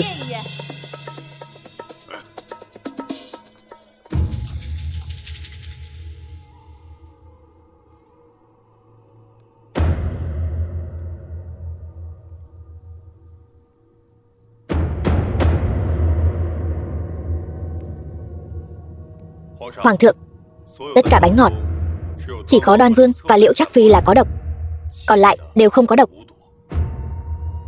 Sao lại có 2 phần độc? Ta rõ ràng đã. Vừa rồi là Vương Phi đi cắt bánh, chẳng lẽ Vương Phi cố ý hạ độc trong bánh? của hai người họ. Trấn Vương Phi, Trấn Vương Phi, ngươi còn gì để nói? Ta đã nói rồi, ta không hạ độc. Vậy ngươi nói ngươi không hạ độc, vậy thì vừa rồi vì sao cứ giục ta ăn bánh? Phụ hoàng, Trấn Vương Phi vừa rồi cũng bảo ta ăn bánh. Các đại thần ở đây đều thấy cả. Nếu không phải Nhi thần không thích đồ ngọt, e là Nhi thần đã mất mạng rồi. Còn xin phụ hoàng làm chủ cho ta. Lạc Vân Khanh, ta biết ngày thường ta được vương gia sủng ái, ngươi sinh lòng đố kỵ, ngày thường nhằm vào ta thì thôi, không ngờ ngươi lại độc ác đến vậy. Như Sương đáng thương, âm sai Dương Thác thay ta mà mất. Hôm nay ta Liễu Yên Nhiên nhất định sẽ đòi lại công bằng. Hoàng thượng, Trấn Vương Phi sát hại Như Sương, lại còn muốn hãm hại hoàng tử. Tội ác của cô ta giết chồng như núi. Thần biết hoàng thượng muốn để huyết mạch của Trấn Viễn tướng quân được nối dõi, nhưng với tình hình hiện tại, thần nghĩ vẫn nên thỉnh hoàng thượng nhanh chóng quyết đoán, chớ thiên vị. Kính xin hoàng thượng xử lý công minh. Nếu ta muốn hạ độc thì sao lại trắng trợn như vậy, để mọi người biết mục đích của ta? Ai mà biết được, ngươi có phải cố ý làm vậy không? Hoàng thượng, Vương Phi nói có lý. Lạc Vân Khanh đã khác xưa rồi. Nếu nàng ấy thật sự muốn ra tay sát hại, chắc chắn sẽ không để bản thân bị liên lụy. Tam đệ, đệ tin tưởng nàng ta như vậy sao? Hay là chuyện này đệ cũng có tham gia? Đại ca, huynh có bằng chứng gì?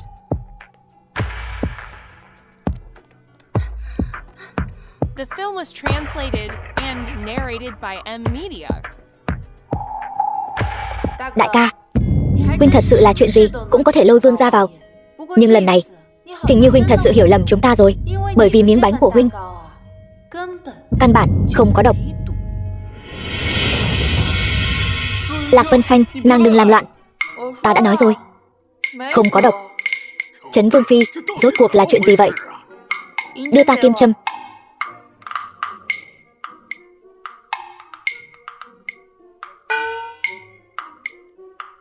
Sao lại thế này? Trấn Vương Phi, chuyện này là sao vậy? Phụ hoàng, trong lòng đỏ trứng này có chứa một loại chất gọi là lưu hóa vật. Gặp châm bạc tự nhiên sẽ chuyển sang màu đen. Vân Khanh nghĩ đại ca quanh năm ở biên quan rất vất vả, hơn nữa lần này trở về cũng không thường xuyên ở lại, nên Vân Khanh đặc biệt muốn làm chút hương vị mới cho đại ca nếm thử. Không ngờ lại gây ra hiểu lầm lớn như vậy. Đúng là Vân Khanh tự ý làm bừa. Người xem, con bé này làm mọi người một phen hú vía. Thôi, không sao rồi. Khoan đã, cho dù ngươi không hãm hại hoàng tử, nhưng Như Sương đúng là ăn bánh của ngươi mà mất mạng. Đây là sự thật. Chẳng lẽ ngươi còn muốn thoát tội sao? Liễu thừa tướng, ngài là thật sự không biết sự thật, hay là cố ý cùng con gái ngài che giấu sự thật? Sự thật ta thấy chính là như vậy. Mọi người đều thấy rõ. Ngươi vì muốn thoát tội lại muốn cắn ngược lại ta. Là ngươi, nhất định là ngươi. Lạc Vân Khanh, thì ra ngươi mưu mô xảo quyệt, chính là muốn hại ta. Ta mưu mô xảo quyệt hại ngươi. Ngươi xứng sao? Còn nữa, rốt cuộc Như Sương là do ai hại? Ngươi có ý gì? Thanh Nhi, đưa người lên đây. Hoàng thượng, nô tỳ là nha hoàn ở Trấn Vương phủ, làm việc trong phòng bếp, đáng lẽ phải hỗ trợ Vương Phi làm bánh ngọt. Nhưng Vương Phi thấy nô tỳ có vẻ không khỏe, nên đã cho nô tỳ về nghỉ ngơi. Nô tỳ không dám đi xa, nên đã ngủ gật ở bên ngoài phòng bếp. Không ngờ ngậm máu phun người. Ngươi là do Lạc Vân Khanh tìm đến. Ai biết được có phải đã nhận tiền để vu oan giá họa cho ta hay không? Lạc Vân Khanh, ngươi tưởng rằng chỉ cần tìm một người ra làm chứng là có thể đổi trắng thay đen sao? Ngươi coi những người ở đây đều là kẻ ngu ngốc sao? Đừng vội, chẳng phải vẫn còn một nhân chứng nữa sao? Thái y, chất độc vừa rồi đã kiểm tra ra chưa? Đã kiểm tra ra rồi, là thạch tín. Thạch tín này chỉ cần một chút thôi cũng đủ lấy mạng người. Kẻ hạ độc thật quá tàn nhẫn. Đây quả thật quá tàn nhẫn. Vương trưởng quầy, tiếp tục đi. Khởi bẩm hoàng thượng, tiểu nhân là trưởng quầy của Vinh Tế Dược Đường. 3 ngày trước, tỷ nữ của Liễu Trác Phi đã đến dược đường của chúng tôi mua thạch tín, nói là để diệt chuột. Nhưng thạch tín này độc tính rất mạnh, nên tiểu nhị của tiệm sợ xảy ra chuyện nên đã lén ghi chép lại. Đây là sổ sách của tiệm, kính xin hoàng thượng xem qua.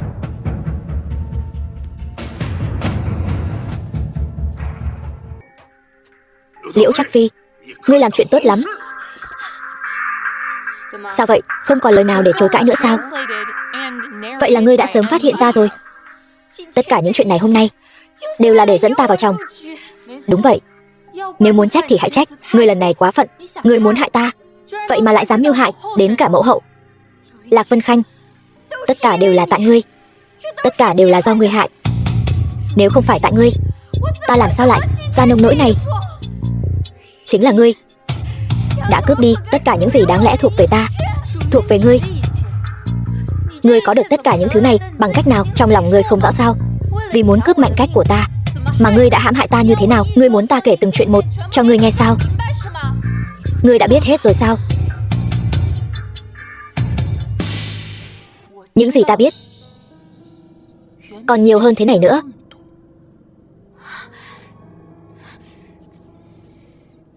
Vương gia, bắt đầu đi. Phụ hoàng, nhi thần có việc muốn tâu. Việc này liên quan đến vụ án tiền giả năm xưa. Vào đi. Phụ hoàng, người này chính là chủ xưởng làm tiền giả năm xưa, cũng chính là tâm phúc của Liễu thừa tướng. Hoàng thượng, tất cả những chuyện này đều là do Liễu thừa tướng sai khiến thần làm. Thần chỉ được chia 2 phần lợi nhuận. Xin hoàng thượng tha mạng. Thừa tướng, thần có mặt. Hoàng thượng, cái đó, hắn ta quả thật là mưu sĩ trong phủ thần, nhưng thần cũng không biết hắn ta mượn danh tiếng của thần ở bên ngoài làm loạn, ngụy tạo ngân lượng. Thần cũng là bị che mắt. Kính xin hoàng thượng minh giám. Liễu thừa tướng thật giỏi ngụy biện. Vậy sự ra đi của cha ta năm đó, ngươi giải thích thế nào? Ta giải thích cái gì? Ta không có, chuyện đó không liên quan gì đến ta, công công.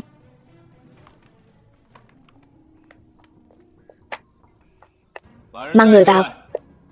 Phụ hoàng, người này chính là người năm đó đã vận chuyển ngân lượng đưa đến biên cương. Tiết Hạo. Không phải nói Tiết Hạo này bị địch bắt giữ đã lấy mạng rồi sao? Cái này người phải hỏi hắn ta rồi. Hoàng thượng, ngân lượng năm đó là ta tráo đổi, hay cho người Tiết Hạo nói đúng sự thật? Liễu thừa tướng từng hứa với tiểu nhân, chỉ cần ta bằng lòng đem ngân lượng thật đổi thành ngân lượng giả, hắn ta sẽ bảo đảm tiền đồ của ta vô lo. Sau đó Trấn Viễn tướng quân bởi vì ngân lượng giả mua không được lương thảo, toàn quân tử trận. Tiểu nhân trong lòng có lỗi, cho nên mới giả qua đời, muốn mai danh ẩn tích, sống hết quãng đời còn lại. Liễu thừa tướng, người còn có lời gì để nói? Hắn nói hắn là Tiết Hạo, hắn chính là Tiết Hạo. Ai có thể chứng minh thân phận của hắn? Ta có thể chứng minh. Hoàng thượng, năm đó Tiết Hạo vận chuyển ngân lượng là thần tự mình dặn dò, thần sẽ không nhận nhầm. Phụ hoàng, nhân chứng vật chứng đều có. Xin phụ hoàng vì cha ta mà minh oan. Phụ hoàng, tội của thừa tướng nhiều vô kể, xin phụ hoàng xử lý công minh, trả lại cho thiên hạ bá tánh một công đạo, trả lại cho Trấn Viễn tướng quân một công đạo. Vương gia, tình cảm của chàng dành cho ta đều là giả dối sao? Nàng tưởng bổn vương không biết mục đích nàng tiếp cận bổn vương. Nếu nàng đã chọn cùng cha nàng cấu kết làm bậy, vậy thì nàng không xứng có được tình cảm của bổn vương. Đây là chàng nói, vậy thì đừng trách ta. Liễu Trác Phi, đừng làm loạn. Liễu Trác Phi, trẫm khuyên ngươi mau buông tay. Đừng quên, cha của ngươi còn trong tay trẫm.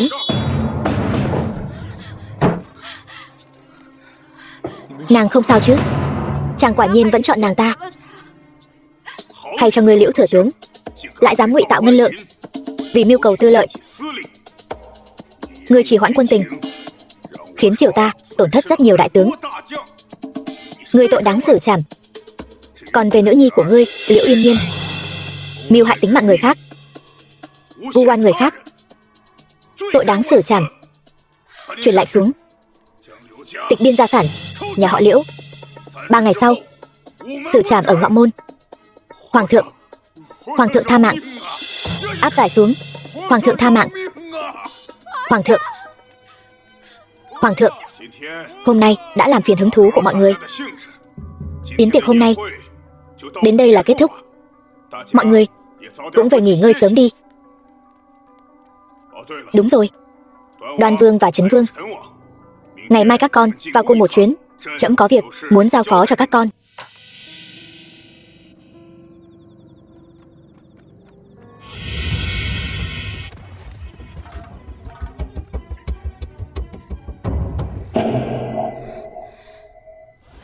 Đây là đâu? Đây là đâu hả? Các ngươi là người hay là quỷ? Hoan nghênh kẻ làm điều ác tày trời. Liễu Yên Nhiên tiểu thư đến Âm Tào địa phủ làm khách.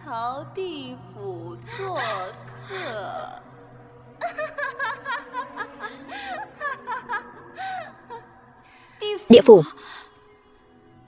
Ta tại sao lại ở đây? Ác hồn Liễu Yên Nhiên ở nhân gian làm điều tàn ác, từ lâu đã khiến trời đất oán hận, lòng người căm phẫn. Bọn ta phụng mệnh Diêm Vương đưa ngươi về địa phủ thẩm vấn. Thẩm vấn? Thẩm vấn cái gì? Liễu Yên Nhiên, trả mạng cho ta.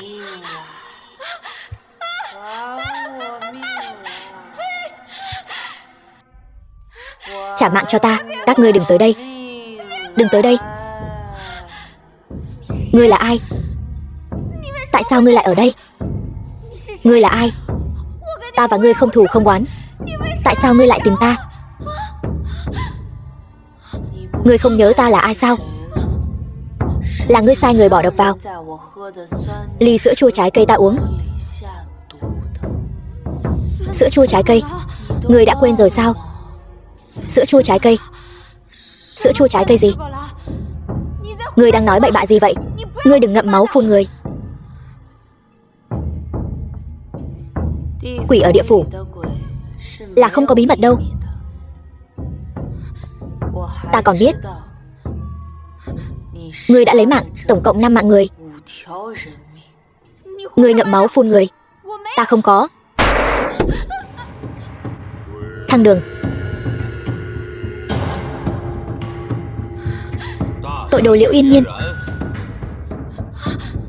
ngươi dám lừa gạt bổn quân. Hắc bạch vô thường, kéo ra ngoài. Lấy lưỡi. Dạ. Đừng. Diêm Vương, tôi nghĩ lấy lưỡi đối với độc phụ này quá nhân từ rồi. Tao oan uổng quá. Chúng tôi cũng không thể nhắm mắt. Đừng tới đây.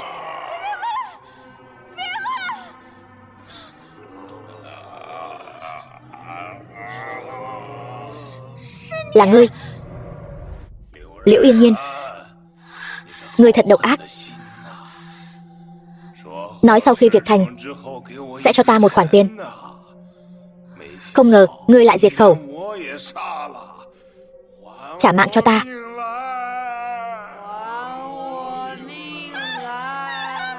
Đừng tới đây. Tôi nói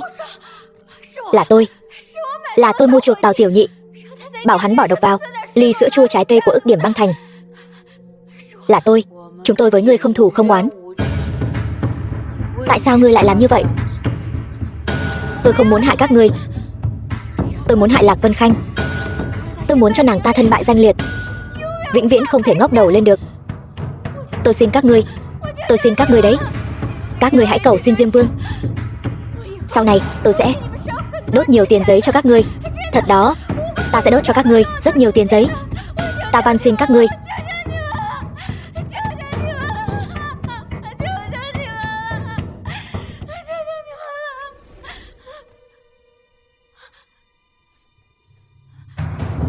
Là ngươi. Bây giờ mới phát hiện ra thì đã muộn rồi. Lạc Vân Khanh, Ta phải lấy mạng ngươi. Liễu Yên Nhiên, ngươi thật sự là mất hết lương tâm.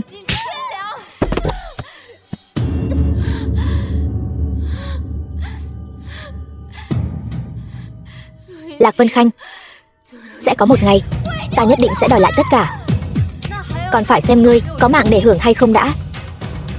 Phủ Doãn đại nhân, hiện tại hung thủ thật sự đã tìm được. Vụ án này cũng nên có kết quả rồi chứ. Vâng, Vương Phi. Tội phạm Liễu Yên Nhiên mưu hại người khác, vẫn không biết hối cải, tội ác tày trời, theo luật phải bị xử tử. Hạn 3 ngày sau xử trảm tại Đông Môn. Tiểu nhị Tào tuy bị người xúi giục, nhưng cuối cùng đã tỉnh ngộ, đứng ra làm chứng tội ác của Liễu Yên Nhiên, sẽ được giảm nhẹ tội. Sau khi bổn phủ xem xét, sẽ tuyên án sau. Người đâu? Áp giải xuống.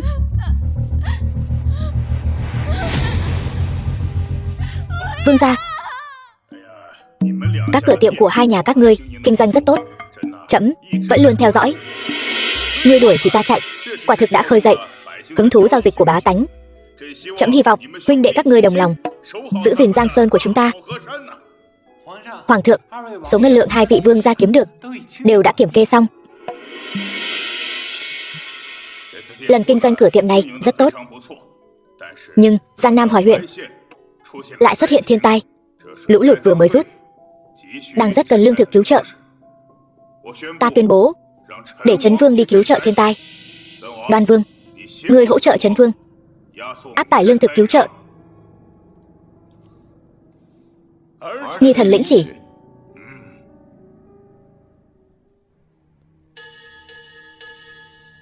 Huynh nói xem, phụ hoàng có ý gì? Rõ ràng biết huynh và Đoan Vương bất hòa, còn cố ý để hắn đi cùng huynh. Không được. Ta cũng muốn đi. Không được. Đường đến Hoài huyện xa xôi. Hơn nữa, lũ lụt vừa mới rút, đúng là lúc dịch bệnh hoành hành. Muội vẫn nên ở lại kinh thành, sẽ an toàn hơn.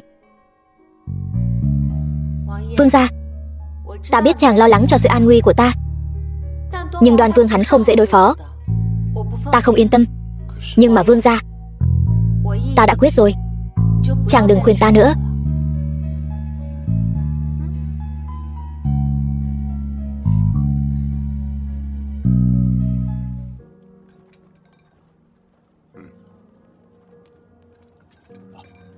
Trấn Vương, Trấn Vương Phi.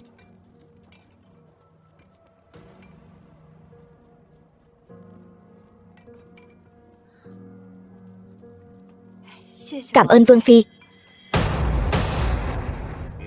Cảm ơn. Vương gia, Vương Phi, xảy ra chuyện rồi.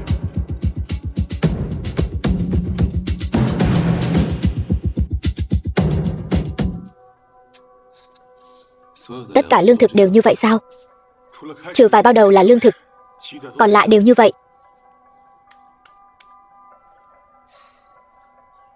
Tên Đoan Vương này vậy mà dám giở trò với lương thực cứu trợ. Hèn chi lúc lương thực vừa đến nơi, hắn liền kiếm cớ rời đi. Thật là mưu tính kỹ lưỡng. Bây giờ lương thực ăn được không còn nhiều nữa, phải làm sao bây giờ? Lý phó tướng, người lập tức quay về kinh thành, điều thêm lương thực. Bây giờ điều lương e là không kịp rồi. Không, vẫn kịp. Lý phó tướng, người cứ việc quay về, chuyện còn lại cứ giao cho chúng ta. Chúng ta nhất định sẽ gắng gượng đến khi người quay lại. Mặt tướng tuân lệnh. The film was translated and narrated by M Media. Muội có biện pháp rồi sao? Vương gia, chẳng còn nhớ lúc chúng ta đi dọc đường, ta đã mua rất nhiều bột mì không? Chính là để phòng ngừa bất trắc. Nhưng từ Hoài huyện đến kinh thành ít nhất cũng phải 10 ngày. Chúng ta làm sao có thể gắng gượng đến lúc đó?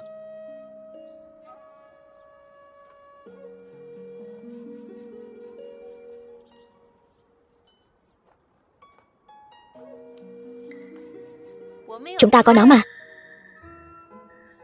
Hoài huyện mưa thuận gió hòa, lại trồng nhiều mía, có thể chiết xuất được nhiều đường. Có nó, chúng ta sẽ làm được việc gấp đôi. Ý nàng là bánh quy nén Thế nào?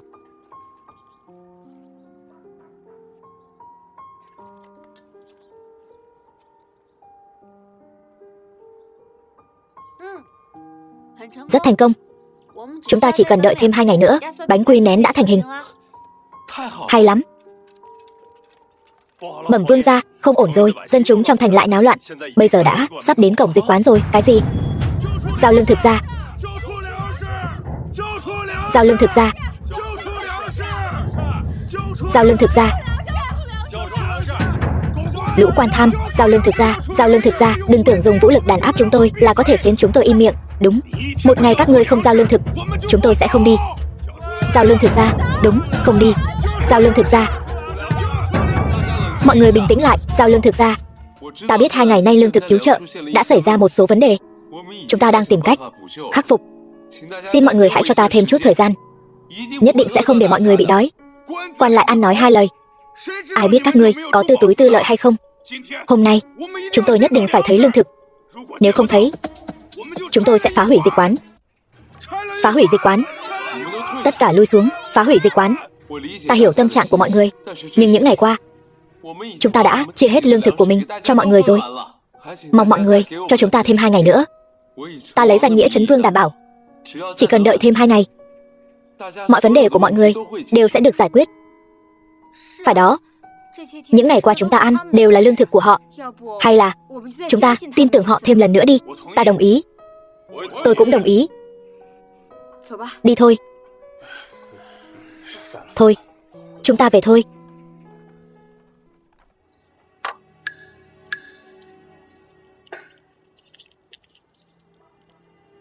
Thành công rồi. Bánh quy nén đã làm xong. Tốt quá. Người đâu, mau báo cho dân chúng trong thành, bảo họ đến dịch quán nhận lương thực. Dạ.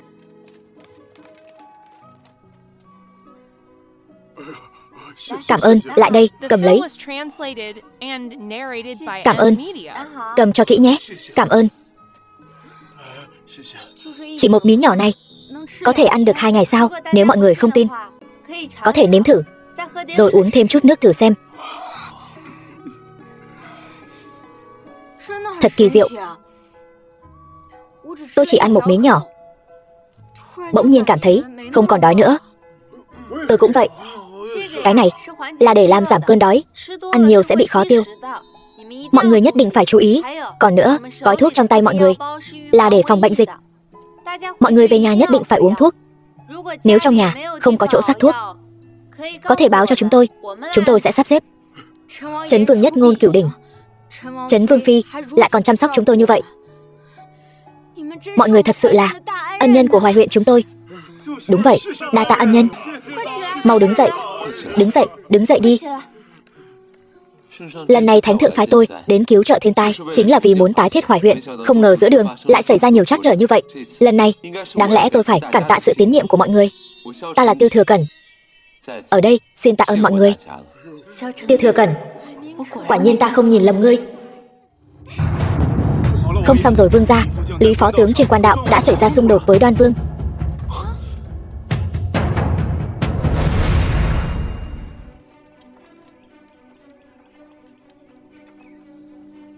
Chuyện gì vậy? Vương gia, thuộc hạ vận chuyển lương thực cứu trợ đến đây thì bị Đoan Vương chặn lại kiểm tra. Lương thực vốn tốt đều biến thành cát hết. Đại ca, cùng một thủ đoạn chơi 2 lần, ngươi cũng quá mức rồi đấy. Đệ muội, ý muội là gì? Ý ta là gì? Còn cần ta nói nữa sao? Phụ hoàng bảo ngươi áp tải lương thực cứu trợ, ngươi lại vận chuyển 1 lô lương thực lẫn cát. Xảy ra chuyện thì người lại mất tích. Bây giờ lại vừa đúng lúc xuất hiện ở đây. Chuyện cứu trợ thiên tai vốn dĩ là việc của các ngươi. Bổn vương chỉ là đưa lương thực đến sau, rồi ở quanh Hoài huyện quét sạch Liêu Khấu. Nói như vậy, chẳng phải là bổn vương đã bảo vệ các ngươi chu toàn sao? Lương thực là do các ngươi kiểm tra, sao lại xảy ra vấn đề, còn đổ lỗi lên đầu bổn vương nữa? Được. Vậy nếu là chuyện trước đây, không liên quan đến vương gia, hôm nay tại sao lại ngăn Lý phó tướng vào thành?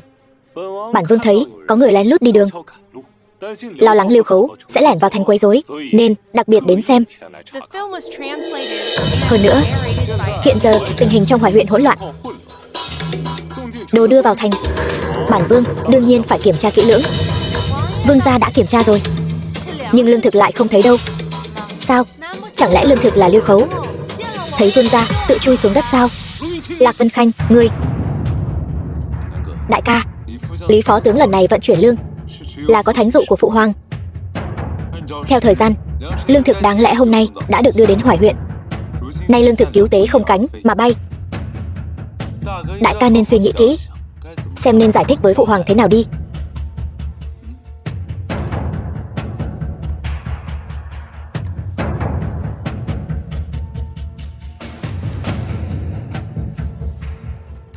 Tam đệ yên tâm, ngày mai bản vương nhất định sẽ tìm được lương thực.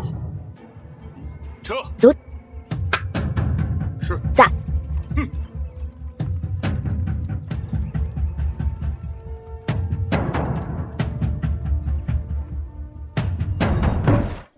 Đáng ghét, ta lại bị bọn chúng tính kế rồi.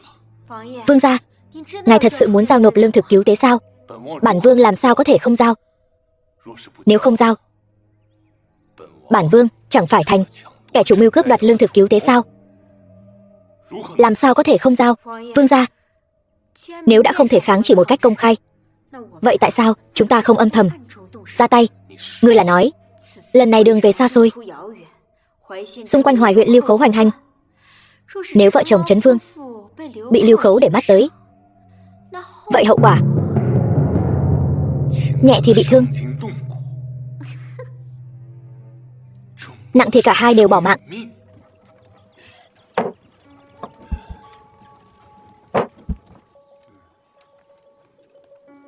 Đệ muội, đại ca, nhanh vậy đã đưa lương thực đến rồi. Thật xấu hổ, không biết là tên lính vụng về nào lại đem lương thực lẫn với bao cát chống nước, mới gây ra hiểu lầm. Thật xin lỗi. Không sao, tìm được là tốt rồi. Như vậy nhiệm vụ của chúng ta cũng coi như hoàn thành. Nếu nhiệm vụ đã hoàn thành, vậy ta sẽ về kinh thành trước, chuẩn bị rượu mừng công, chờ hai người trở về. Vậy thì đa tạ đại ca. Đệ muội đừng khách sáo. Chúng ta đi. Tam đệ, đệ muội, kiếp sau gặp lại.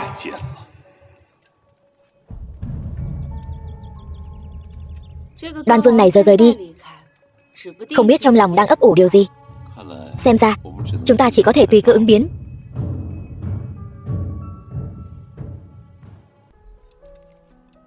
Các người đây là? Vương phi, nghe nói hai người sắp đi, chúng tôi đến tiễn.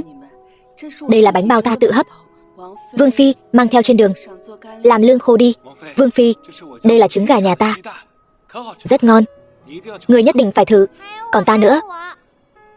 Vương phi tỷ tỷ, đây là bức tranh ta vẽ, tặng cho tỷ và vương gia. Hy vọng tỷ và vương gia có thể trường trường kiều kiều, ân ái bạc đầu.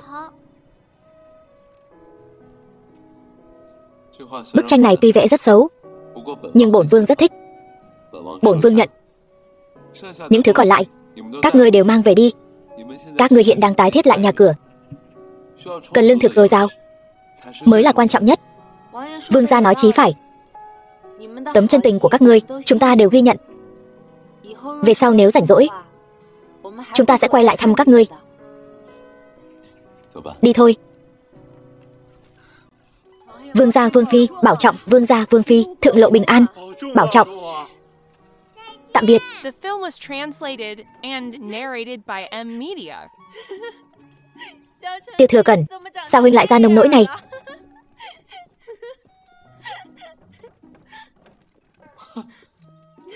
Muội nhìn lại mình xem, muội thì khá khẩm hơn chắc. Mau đưa ta. Không đưa. Đưa ta. Không đưa. Đưa đây. Ta không đưa.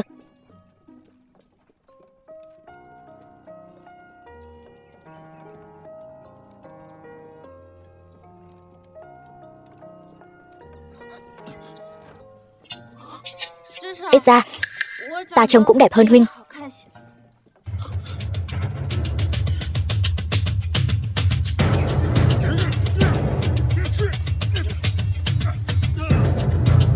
Các ngươi là ai? Kẻ lấy mạng ngươi. Vương gia.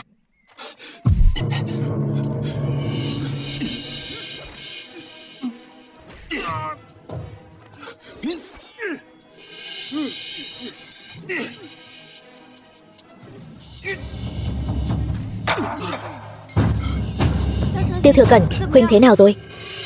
Không sao, bọn chúng quá khó đối phó. Lát nữa ta sẽ mở đường máu, muội thừa cơ chạy ra ngoài. Cứ chạy thẳng về phía trước, đừng quay đầu lại. Không được, như vậy quá mạo hiểm. Nếu bọn chúng thật sự là do Đoan Vương phái tới thì nhất định là nhắm vào huynh. Ta không thể bỏ huynh lại.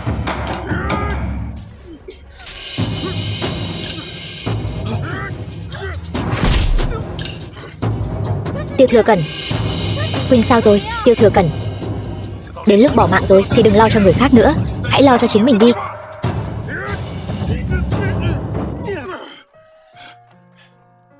Hạ Sinh, là ngươi, tên phản đồ, tiểu gia ta chưa từng quy phục. Nói gì đến phản bội? Hạ Sinh, sao huynh lại tới đây? Ta nghe nói Đoan Vương muốn ra tay với các ngươi, lo lắng sẽ xảy ra chuyện, nên ta vội vàng đến đây. Mau đưa hắn đi. Đã đến rồi thì đừng hòng ai rời khỏi đây. Hạ Sinh, các ngươi còn nhiệm vụ chưa hoàn thành, không thể bỏ mạng ở đây. Mau đi đi. Vậy huynh thì sao? Huynh sẽ mất mạng đó. Vậy thì tốt quá. Biết đâu ta có thể trở về hiện thực. Ta không chống đỡ được bao lâu nữa. Mau đi đi. Ta không thể bỏ huynh lại. Đàn bà đúng là phiền phức. Trấn Vương điện hạ, mau đưa nàng đi. Mau đi, nếu không hắn sẽ ra đi vô ích. Đi, mau đi đi. Hạ Sinh, mau đi đi. Nhất định phải hoàn thành mục tiêu của chúng ta.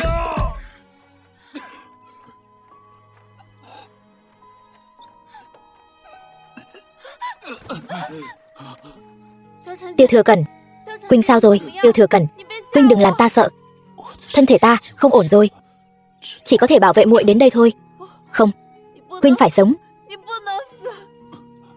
Lạc Vân Khanh, có một câu ta vẫn luôn muốn nói với muội. Huynh đừng nói nữa. Huynh đừng nói, giữ sức đi. Đợi Lý phó tướng đến, chúng ta sẽ được cứu. Nhưng ta sợ ta không nói, ta sẽ không còn cơ hội nữa. Lạc Vân Khanh, ta thích muội. Ta thật sự thích muội. Ta rất thích muội.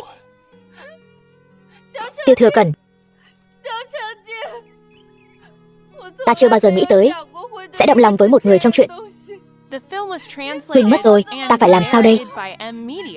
Tiêu Thừa Cẩn. Thái y, Vương gia hiện giờ thế nào rồi? Thần cũng không rõ. Theo lý mà nói 10 ngày đã đủ rồi. Tỉnh rồi. Vương gia tỉnh rồi. Vương gia, huynh cảm thấy thế nào? Các ngươi là? Thái y, Vương gia đây là làm sao vậy? Cơ thể của Vương gia rõ ràng đã không còn gì đáng ngại nữa. Chẳng lẽ là vết thương trên đầu? Xin Vương phi cho phép thần về Thái y viện. Triệu tập đồng lưu cùng nhau trần trị cho Vương gia. Mau đi. Vương gia, chàng thật sự không nhận ra ta sao? Không nhận ra? Ngươi là ai?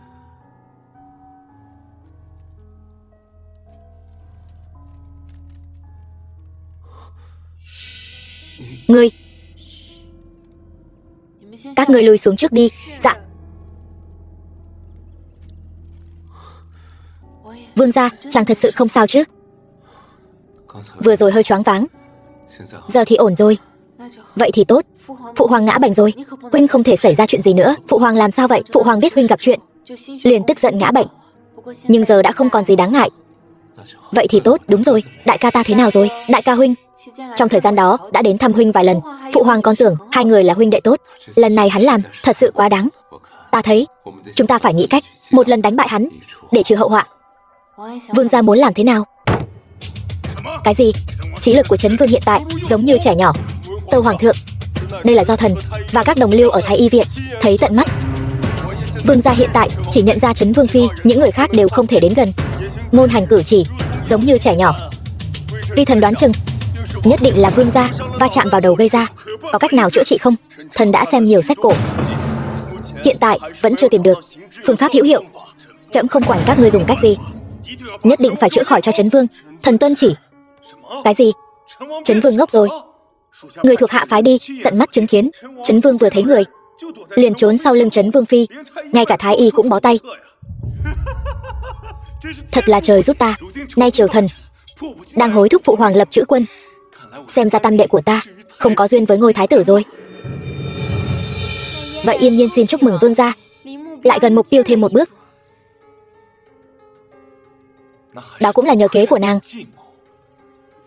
Giờ ta nóng lòng, muốn biết ngày mai các đại thần sẽ có phản ứng gì. Hoàng thượng, việc lập chữ quân vẫn chưa quyết. Hiện nay tình trạng của Trấn Vương không khả quan. Xin Hoàng thượng sớm ra quyết định. Đúng vậy, Hoàng thượng, gần đây thiên tai liên tiếp xảy ra. Các nước biên cương cũng luôn âm thầm dòm ngó. Cần sớm lập chữ quân để an dân, ổn định quân tâm. Hai vị nói sai rồi. Hoàng thượng đang ở thời kỳ thịnh trị. Việc lập chữ quân hà tất gì phải vội vàng. Chúng thần đã dâng sớ xin lập chữ quân. Trước đây Hoàng thượng khó quyết, chẳng qua là vì muốn chọn ra người thích hợp nhất giữa Trấn Vương và Đoan Vương.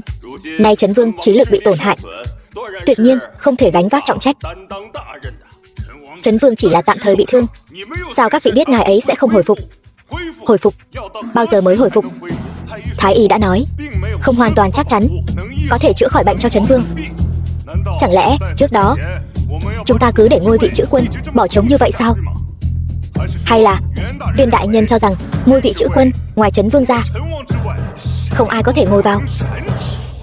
Hoàng thượng, thần không có ý đó. Thần chỉ thấy Trấn Vương vừa mới bị thương, các đại nhân khác đã vội vàng đòi lập chữ quân, thật khiến người ta phải nghi ngờ động cơ. Chúng thần chỉ bàn việc công. Viên đại nhân nghi ngờ chúng thần, vậy xin hãy đưa ra bằng chứng. Ngươi đủ rồi. Trấn Vương đột ngột mắc bệnh, việc này để sau bàn lại. Hoàng thượng, ngôi vị chữ quân liên quan đến quốc thể, không thể chậm trễ. Xin Hoàng thượng sớm ra quyết định. Vậy Ái Khanh cho rằng ai là người thích hợp nhất? Đương nhiên là Đoan Vương. Đoan Vương không chỉ có chiến công hiển hách, mà hơn nữa còn hoàn thành xuất sắc những khảo nghiệm mà Hoàng thượng đặt ra trước đó, là người thích hợp nhất để trở thành thái tử. Phải đó, Hoàng thượng. Trấn Vương tuy cũng là người có tài trị quốc, nhưng giờ ngài ấy như vậy thì làm sao có thể ngồi vững ở Đông Cung, trưởng quản xã tắc? Chuyện này cho ta vào. Bên ngoài ai đang ồn ào vậy? Hoàng thượng, Trấn Vương phi nhất quyết xông vào cung, nói là muốn đòi lại công bằng cho chồng, cho nàng ấy vào. Truyền Trấn Vương phi vào điện. Phụ hoàng, Vân Khanh muốn cáo trạng Đoan Vương ở Hoài huyện khi đó tham ô lương thực cứu tế, hại vợ chồng chúng thần, suýt nữa không thể hoàn thành hoàng mệnh. Khi chúng thần hồi thành, phái người truy sát chúng thần, may mắn vợ chồng chúng thần mạng lớn, mới thoát được một kiếp nạn. Mong phụ hoàng làm chủ cho chúng thần. Trấn Vương phi, người nói lời này có bằng chứng không? Phụ hoàng còn nhớ không? Lý phó tướng khi hồi thành điều lương đặc biệt xin ngài một thủ dụ. Đương nhiên nhớ. Chẳng lẽ trong này có huyền cơ gì sao? Kỳ thực Lý phó tướng chưa từng thật sự đi điều lương, mà là kéo một xe cát trở về Hoài huyện. Phụ hoàng, lương thực ngày đó Đoan Vương đưa đến Hoài huyện chỉ có một phần dùng được, còn lại đều trộn lẫn cát. Thần và vương gia nghi ngờ Đoan Vương giăng bẫy chúng thần, cho nên mới bảo Lý phó tướng diễn một màn kịch như vậy. Không ngờ cuối cùng thật sự có thể lấy ra được lương thực của Đoan Vương. Chuyện này Lý phó tướng và binh lính dưới trướng hắn đều có thể làm chứng. Lý phó tướng, Trấn Vương phi nói có phải sự thật không? Hồi Hoàng thượng, Mạt tướng nguyện lấy tính mạng đảm bảo Vương phi nói từng câu đều đúng sự thật. Hơn nữa từ kinh thành trên đường về Hoài huyện, Đoan Vương còn cho người lục soát đội ngũ của Mạt tướng. Hai người các ngươi đứng dậy đi. Người đâu? Truyền Đoan Vương vào điện. Nhi thần tham kiến phụ hoàng. Phụ hoàng, chuyện lương thực cứu tế quả thực là lỗi của Nhi thần. Nhi thần tự cho là sẽ không làm kém hơn tam đệ, cho nên nhất thời bị che mờ tâm trí. Chuyện này cho dù là Lý phó tướng không có quay lại điều lương, Nhi thần cũng sẽ đem lương thực tận tay đưa đến tay bá tánh. Dù sao phụ hoàng thường nói nhất định phải lấy dân làm trọng, quân làm nhẹ. Nhi thần dù tư dục có nặng nề hơn nữa cũng sẽ không làm ra chuyện bất phân thị phi như thế này. Nếu Đoan Vương đã phân biệt phải trái, sao lại đem ân oán cá nhân đặt lên trên sự an nguy của bá tánh chứ? Đệ muội, quả thực là ta làm không đúng. Phụ hoàng, dù người có trách phạt như thế nào, Nhi thần tuyệt không oán hận. Thôi được rồi, chuyện lương thực cứu tế trẫm tự nhiên sẽ điều tra rõ. Trẫm bây giờ muốn biết, Trấn Vương phi nói Người phái người truy sát bọn họ, có phải sự thật không? Phụ hoàng, Nhi thần oan uổng. Nhi thần chỉ muốn cùng tam đệ phân cao thấp, tuyệt đối sẽ không làm chuyện huynh đệ tương tàn. Chắc hẳn chuyện này là do bọn Lưu Khấu quanh đây gây ra. Nhưng ta và Vương gia khi ở Hoài huyện, chính miệng Đoan Vương từng nói đã dẹp sạch bọn Lưu Khấu quanh vùng rồi. Thiên tai vừa dứt, lòng dân chưa yên, chắc chắn bọn Lưu Khấu quanh đây sẽ thừa cơ nổi loạn. Đệ muội, chẳng lẽ muội nghĩ số quân ta mang theo có thể quét sạch toàn bộ Lưu Khấu sao? Nếu Đoan Vương đã khăng khăng là do Lưu Khấu gây ra, vậy thì mời Lý phó tướng mang tên áo đen hôm đó lên đây. Mang người lên. Ký hiệu này hẳn mọi người đều nhận ra, đây chẳng phải đồ đằng hổ kỵ quân của Đoan Vương sao? Sao lại? Phụ hoàng, cả nước này ai ai cũng biết đồ đằng hổ kỵ quân của Nhi thần. Nếu có kẻ cố tình muốn làm giả, cũng không phải là không thể. Đoan Vương thật khéo ăn nói. Nếu đồ đằng có thể làm giả, vậy tín vật trong quân của ngươi chắc không thể làm giả được chứ? Ý ngươi là sao? Mang lên đây. Bệ hạ. Hạ sinh, dâng lệnh bài lên. Bệ hạ, thuộc hạ là Hạ sinh, là quân sư của Đoan Vương. Trước giờ vẫn luôn ở bên cạnh Đoan Vương. Khi ở Hoài huyện, thuộc hạ nghe thấy Đoan Vương âm mưu. Ngươi muốn mưu hại Trấn Vương điện hạ. Ban đầu thuộc hạ cũng không muốn xen vào việc của người khác, nhưng gần đây luôn ăn ngủ không yên, nên quyết định nói ra sự thật để trả lại công bằng cho Trấn Vương. Kính xin bệ hạ minh xét. Đoan Vương, ngươi còn gì để nói? Phụ hoàng, nhất định là bọn chúng cấu kết với nhau hãm hại Nhi thần. Phụ hoàng, ngươi đừng để bọn chúng che mờ tâm trí. Hỗn xược, ngươi thật sự cho rằng trẫm giả lú lẫn rồi sao? Không nhận ra lệnh bài này là vật trong quân của ngươi sao? Trẫm dạy dỗ ngươi phải huynh đệ đồng lòng, nào ngờ ngươi vì tư lợi lại ra tay với huynh đệ mình. Phụ hoàng, tam đệ hiện giờ thần trí không tỉnh táo. Lạc Vân Khanh lại thừa cơ gây sóng gió, thật đáng tội. Phụ hoàng, Vương gia hiện giờ như đứa trẻ. Vân Khanh sao còn tâm trí hãm hại người khác chứ? Hôm nay Vân Khanh chỉ muốn đòi lại công bằng. Nếu phụ hoàng không tin, Vân Khanh nguyện ra đi để chứng minh. Mau ngăn nàng lại. Ta nói Vương phi, người làm gì vậy? Xin phụ hoàng làm chủ cho chúng con.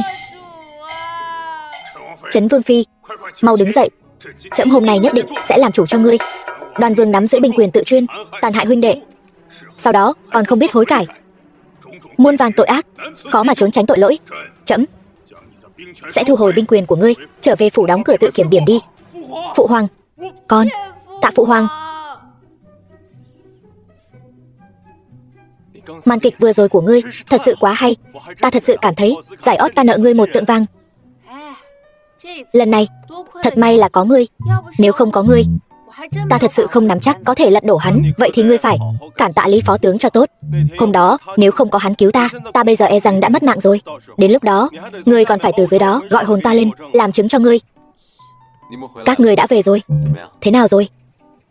Binh quyền của Đoan Vương đã bị phụ hoàng thu hồi toàn bộ, bây giờ đang úp mặt vào tương tự kiểm điểm. Vậy thì tốt. Hy vọng lần này hắn thật lòng hối cải. Hối cải? Loại người như hắn, ngươi còn mong hắn hối cải sao? Vậy ta còn... Ngươi véo ta làm gì? Ngày tốt như vậy, có thể nói chút lời may mắn không? Được rồi, ta không biết nói chuyện. Vậy ta đi đây. Cứ ở cùng người yêu trong chuyện của ngươi mà sống cho tốt đi. Vân Khanh, người yêu trong chuyện là có ý gì? Lần này ta lại thua trong tay Lạc Vân Khanh. Thật đáng ghét. Vương gia bớt giận. Hiện giờ Trấn Vương ngốc nghếch, cho dù Lạc Vân Khanh có bản lĩnh đến đâu, nàng ta cũng không có cách nào để Trấn Vương trở thành thái tử. Hoàng thượng sớm muộn gì cũng sẽ thả ngài ra. Ta vừa nhận được tin, phụ hoàng đã phái người đến đất phong của nhị hoàng tử. Ta tin rằng không bao lâu nữa nhị đệ sẽ trở về đô thành. Hoàng thượng đây là định bỏ con tốt này chọn con tốt khác. Vậy vương gia người, nếu hắn chưa từng quan tâm đến ta, thì tại sao ta phải quan tâm đến tình phụ tử của chúng ta? Truyền lệnh của ta, tập hợp tất cả binh mã trong thành, chờ hiệu lệnh của ta. Vương gia đây là muốn bức cung sao? Sự việc là như vậy. Ta và Hạ Sinh đều không thuộc về nơi này, chúng ta cuối cùng cũng phải quay về. Vì vậy Muội chỉ là vì muốn giữ lại phượng mệnh cách trên người muội mới cùng Liễu Yên Nhiên đấu đá kịch liệt như vậy, còn bổn vương chỉ là công cụ để muội trở về hiện thực. Không phải như vậy. Nếu ta nói ta thích hắn, e là cả đời này cũng không thể quay về được nữa. Lạc Vân Khanh trước kia đâu rồi? Ta không biết. Chắc là thật sự đã bị Liễu Yên Nhiên hại rồi. Nếu ta trở thành thái tử, muội có thể đừng rời đi không? Ta đã là lúc nào rồi? Các ngươi còn ở đây mà tình trạng ý thiếp sao? Có chuyện gì vậy? Cấp dưới của ta báo rằng Đoan Vương định bức vua thoái vị. Cái gì?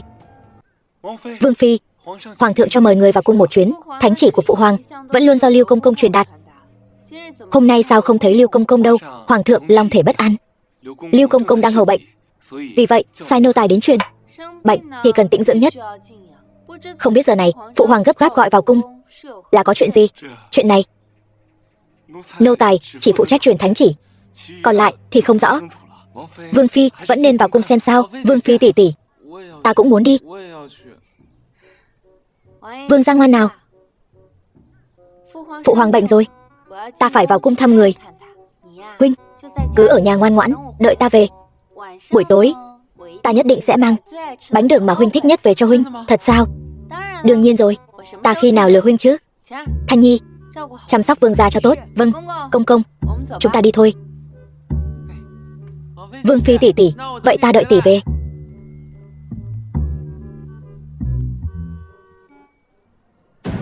Thanh Nhi, có. Mang lệnh bài này đưa cho viên đại nhân ở bộ binh, bảo ông ấy đến gặp ta. Vâng.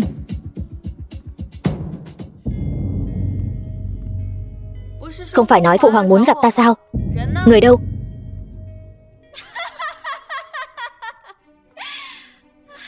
Người vậy mà vẫn còn sống. Người vẫn còn sống. Ta sao có thể bỏ mạng được? Xem ra không phải phụ hoàng muốn gặp ta, là ngươi và Đoan Vương muốn gặp ta. Đoan Vương đâu? Chỉ có mình ngươi thôi sao? Đoan Vương tự có việc của hắn phải làm, ai mà thèm để ý đến ngươi chứ? Chẳng lẽ phụ hoàng, các ngươi đã làm gì phụ hoàng? Thay vì lo lắng cho người khác, chi bằng lo lắng cho chính mình đi. Lạc Vân Khanh, ngươi nói xem, ngươi có thể đỡ được mấy kiếm của ta? Đồ điên. Liễu Yên Nhiên, các ngươi đây là mưu phản. Mưu phản. Chỉ cần ta đoạt được mệnh cách Phượng Hoàng, ngôi vị hoàng hậu do thiên mệnh định sẵn sẽ là của ta. Đến lúc đó ai còn dám nói ta mưu phản nữa? Ta nói cho ngươi biết, mệnh cách cướp được thì thiên mệnh sẽ không thừa nhận đâu. Ngươi hãy từ bỏ ý định đó đi. Thiên mệnh có thừa nhận hay không, chỉ có thử mới biết được. Tiếc thật, ngươi không được thấy rồi.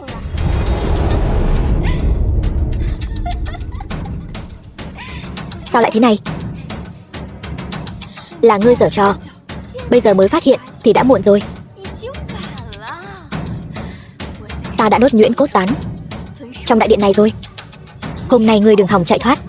Ngày này năm sau chính là ngày giỗ của ngươi. Vậy thì phải xem ngươi có bản lĩnh đó không. Ngươi tưởng ta không phòng bị sao? Còn ngây ra đó làm gì? Lấy mạng cô ta mau. Lạc Vân Khanh, hôm nay ngươi chắc chắn phải bỏ mạng. Thuộc hạ đến muộn khiến Vương phi kinh sợ rồi. Lý phó tướng, Lạc Vân Khanh, ngươi cuối cùng cũng đến. Vương gia thế nào rồi? Mọi thứ đã sắp xếp ổn thỏa. Mời Vương phi đi cùng thuộc hạ rời khỏi đây. Được. Liễu Yên Nhiên, hôm nay ta tạm tha cho ngươi. Nợ giữa chúng ta sau này sẽ tính sổ. Lạc Vân Khanh,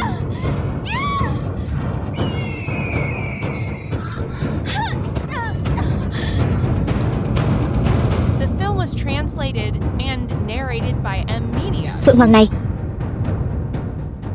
vậy mà có thể cứu mạng ta.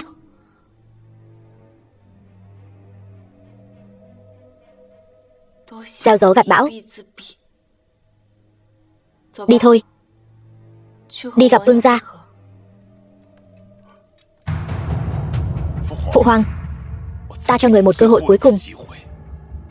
Ngọc tỷ ở đâu? Nghịch tử, chậm lúc trước không nên mềm lòng với ngươi. Mềm lòng? Ngươi khi nào đã từng mềm lòng với ta? Ngươi để Lạc Vân Khanh và Liễu Yên Nhiên đều gả cho tam đệ, chẳng phải là vì muốn dọn đường cho hắn lên ngôi sao? còn giả vờ sắp xếp tỉ thí gì đó. Ngôi vị thái tử này, người căn bản chưa từng nghĩ đến ta. Nếu đã vậy, thì ta còn cần gì phải quan tâm tình nghĩa cha con giữa chúng ta. Nói, Ngọc tỷ ở đâu? Đoan Vương, nếu ngươi bây giờ dừng tay, trẫm sẽ coi như không có chuyện gì xảy ra. Trẫm sẽ xử nhẹ cho ngươi. Nếu ngươi vẫn ngoan cố, trẫm cũng không cứu được ngươi. Xử nhẹ? Nói thật cho ngươi biết, toàn bộ hoàng cung đều đã bị ta khống chế. Lạc Vân Khanh cũng đã bị ta lừa vào cung. Hiện tại đã bị ta lấy mạng rồi.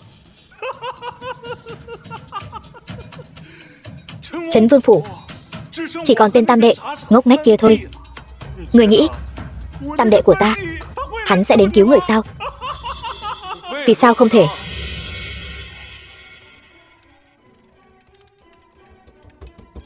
Ngươi khỏe rồi sao? Lạc Vân Khanh, ngươi vẫn còn sống. Muốn ta đi đời thì cũng là ngươi đi đời trước. Ta còn muốn sống lâu trăm tuổi. Được lắm, các ngươi cấu kết với nhau bày mưu hãm hại ta. Nếu không phải ngươi nhiều lần hãm hại ta thì ta cần gì phải làm vậy? Tiêu Thừa Húc, nợ nần giữa chúng ta nên tính toán cho rõ ràng. Tốt lắm, vậy thì đừng trách ta không khách khí. Người đâu?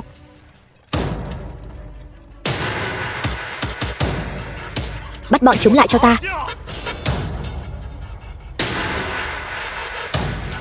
Không nghe thấy lời bản vương sao? Bắt bọn chúng lại cho ta.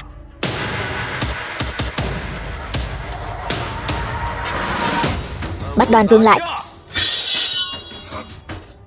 Đừng ai động đậy. Ai dám động, ta sẽ lấy mạng hắn. Hoàng Nhi, bây giờ con dừng tay. Vẫn còn kịp. Không được nhúc nhích. Tiêu Thừa Húc, con lấy mạng cha. Người điên rồi. Cha sao? Trong lòng hắn căn bản không có ta. Trong lòng hắn chỉ có ngươi. Nếu hôm nay ta lấy mạng hắn, ngươi có áy náy cả đời không? Ngọc tỷ ở chỗ ta. Tiêu Thừa Húc, ngươi không phải muốn Ngọc tỷ sao? Đưa Ngọc tỷ cho ta. Ngươi thả người trước đi.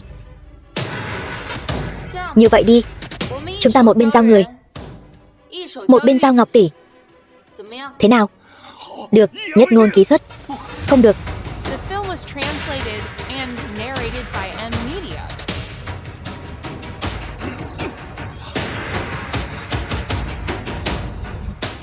Vương gia động thủ. Dạ.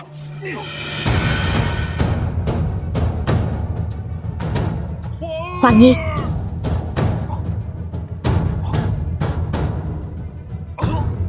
ta không cam lòng. Phụng Thiên Thừa Vận, Hoàng đế chiếu viết, trẫm kế vị đến nay đã được 23 năm có lẽ. Từ khi kế vị đến nay, ngày đêm lo việc nước, không dám có chút lơ là. Nay có tam hoàng tử Trấn Vương Thừa Cẩn, tài đức vẹn toàn, nhân trí vô song. Trên được trời cao phù hộ, dưới được bá tánh ủng hộ. Trẫm nay truyền ngôi cho hắn, mong hắn luôn ghi nhớ, trọng trách mưu cầu hạnh phúc cho dân, trở thành minh quân yêu nước. Không thử.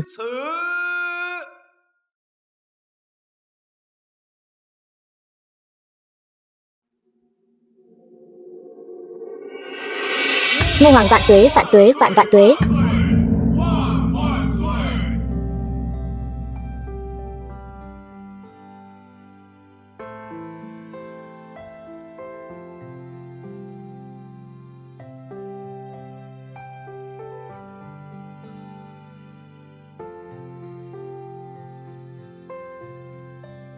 Đi thôi.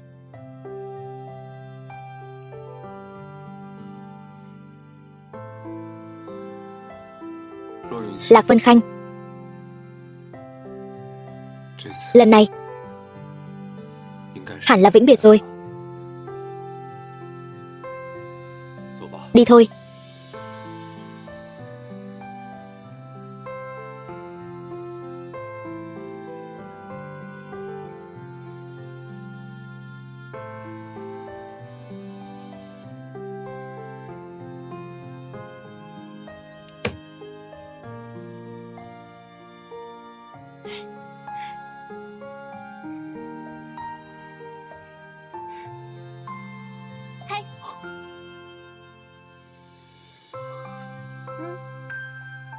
Muội. Hạ Sinh đâu? Hắn đi rồi. Vậy muội? Tiêu Thừa Cẩn, nếu ta nói ta không đi nữa, thế giới này còn chỗ cho ta không? Ngôi vị hoàng hậu Thiên Việt quốc thế nào? Một vợ một chồng, vĩnh viễn không phụ bạc. Một vợ một chồng, vĩnh viễn không phụ bạc.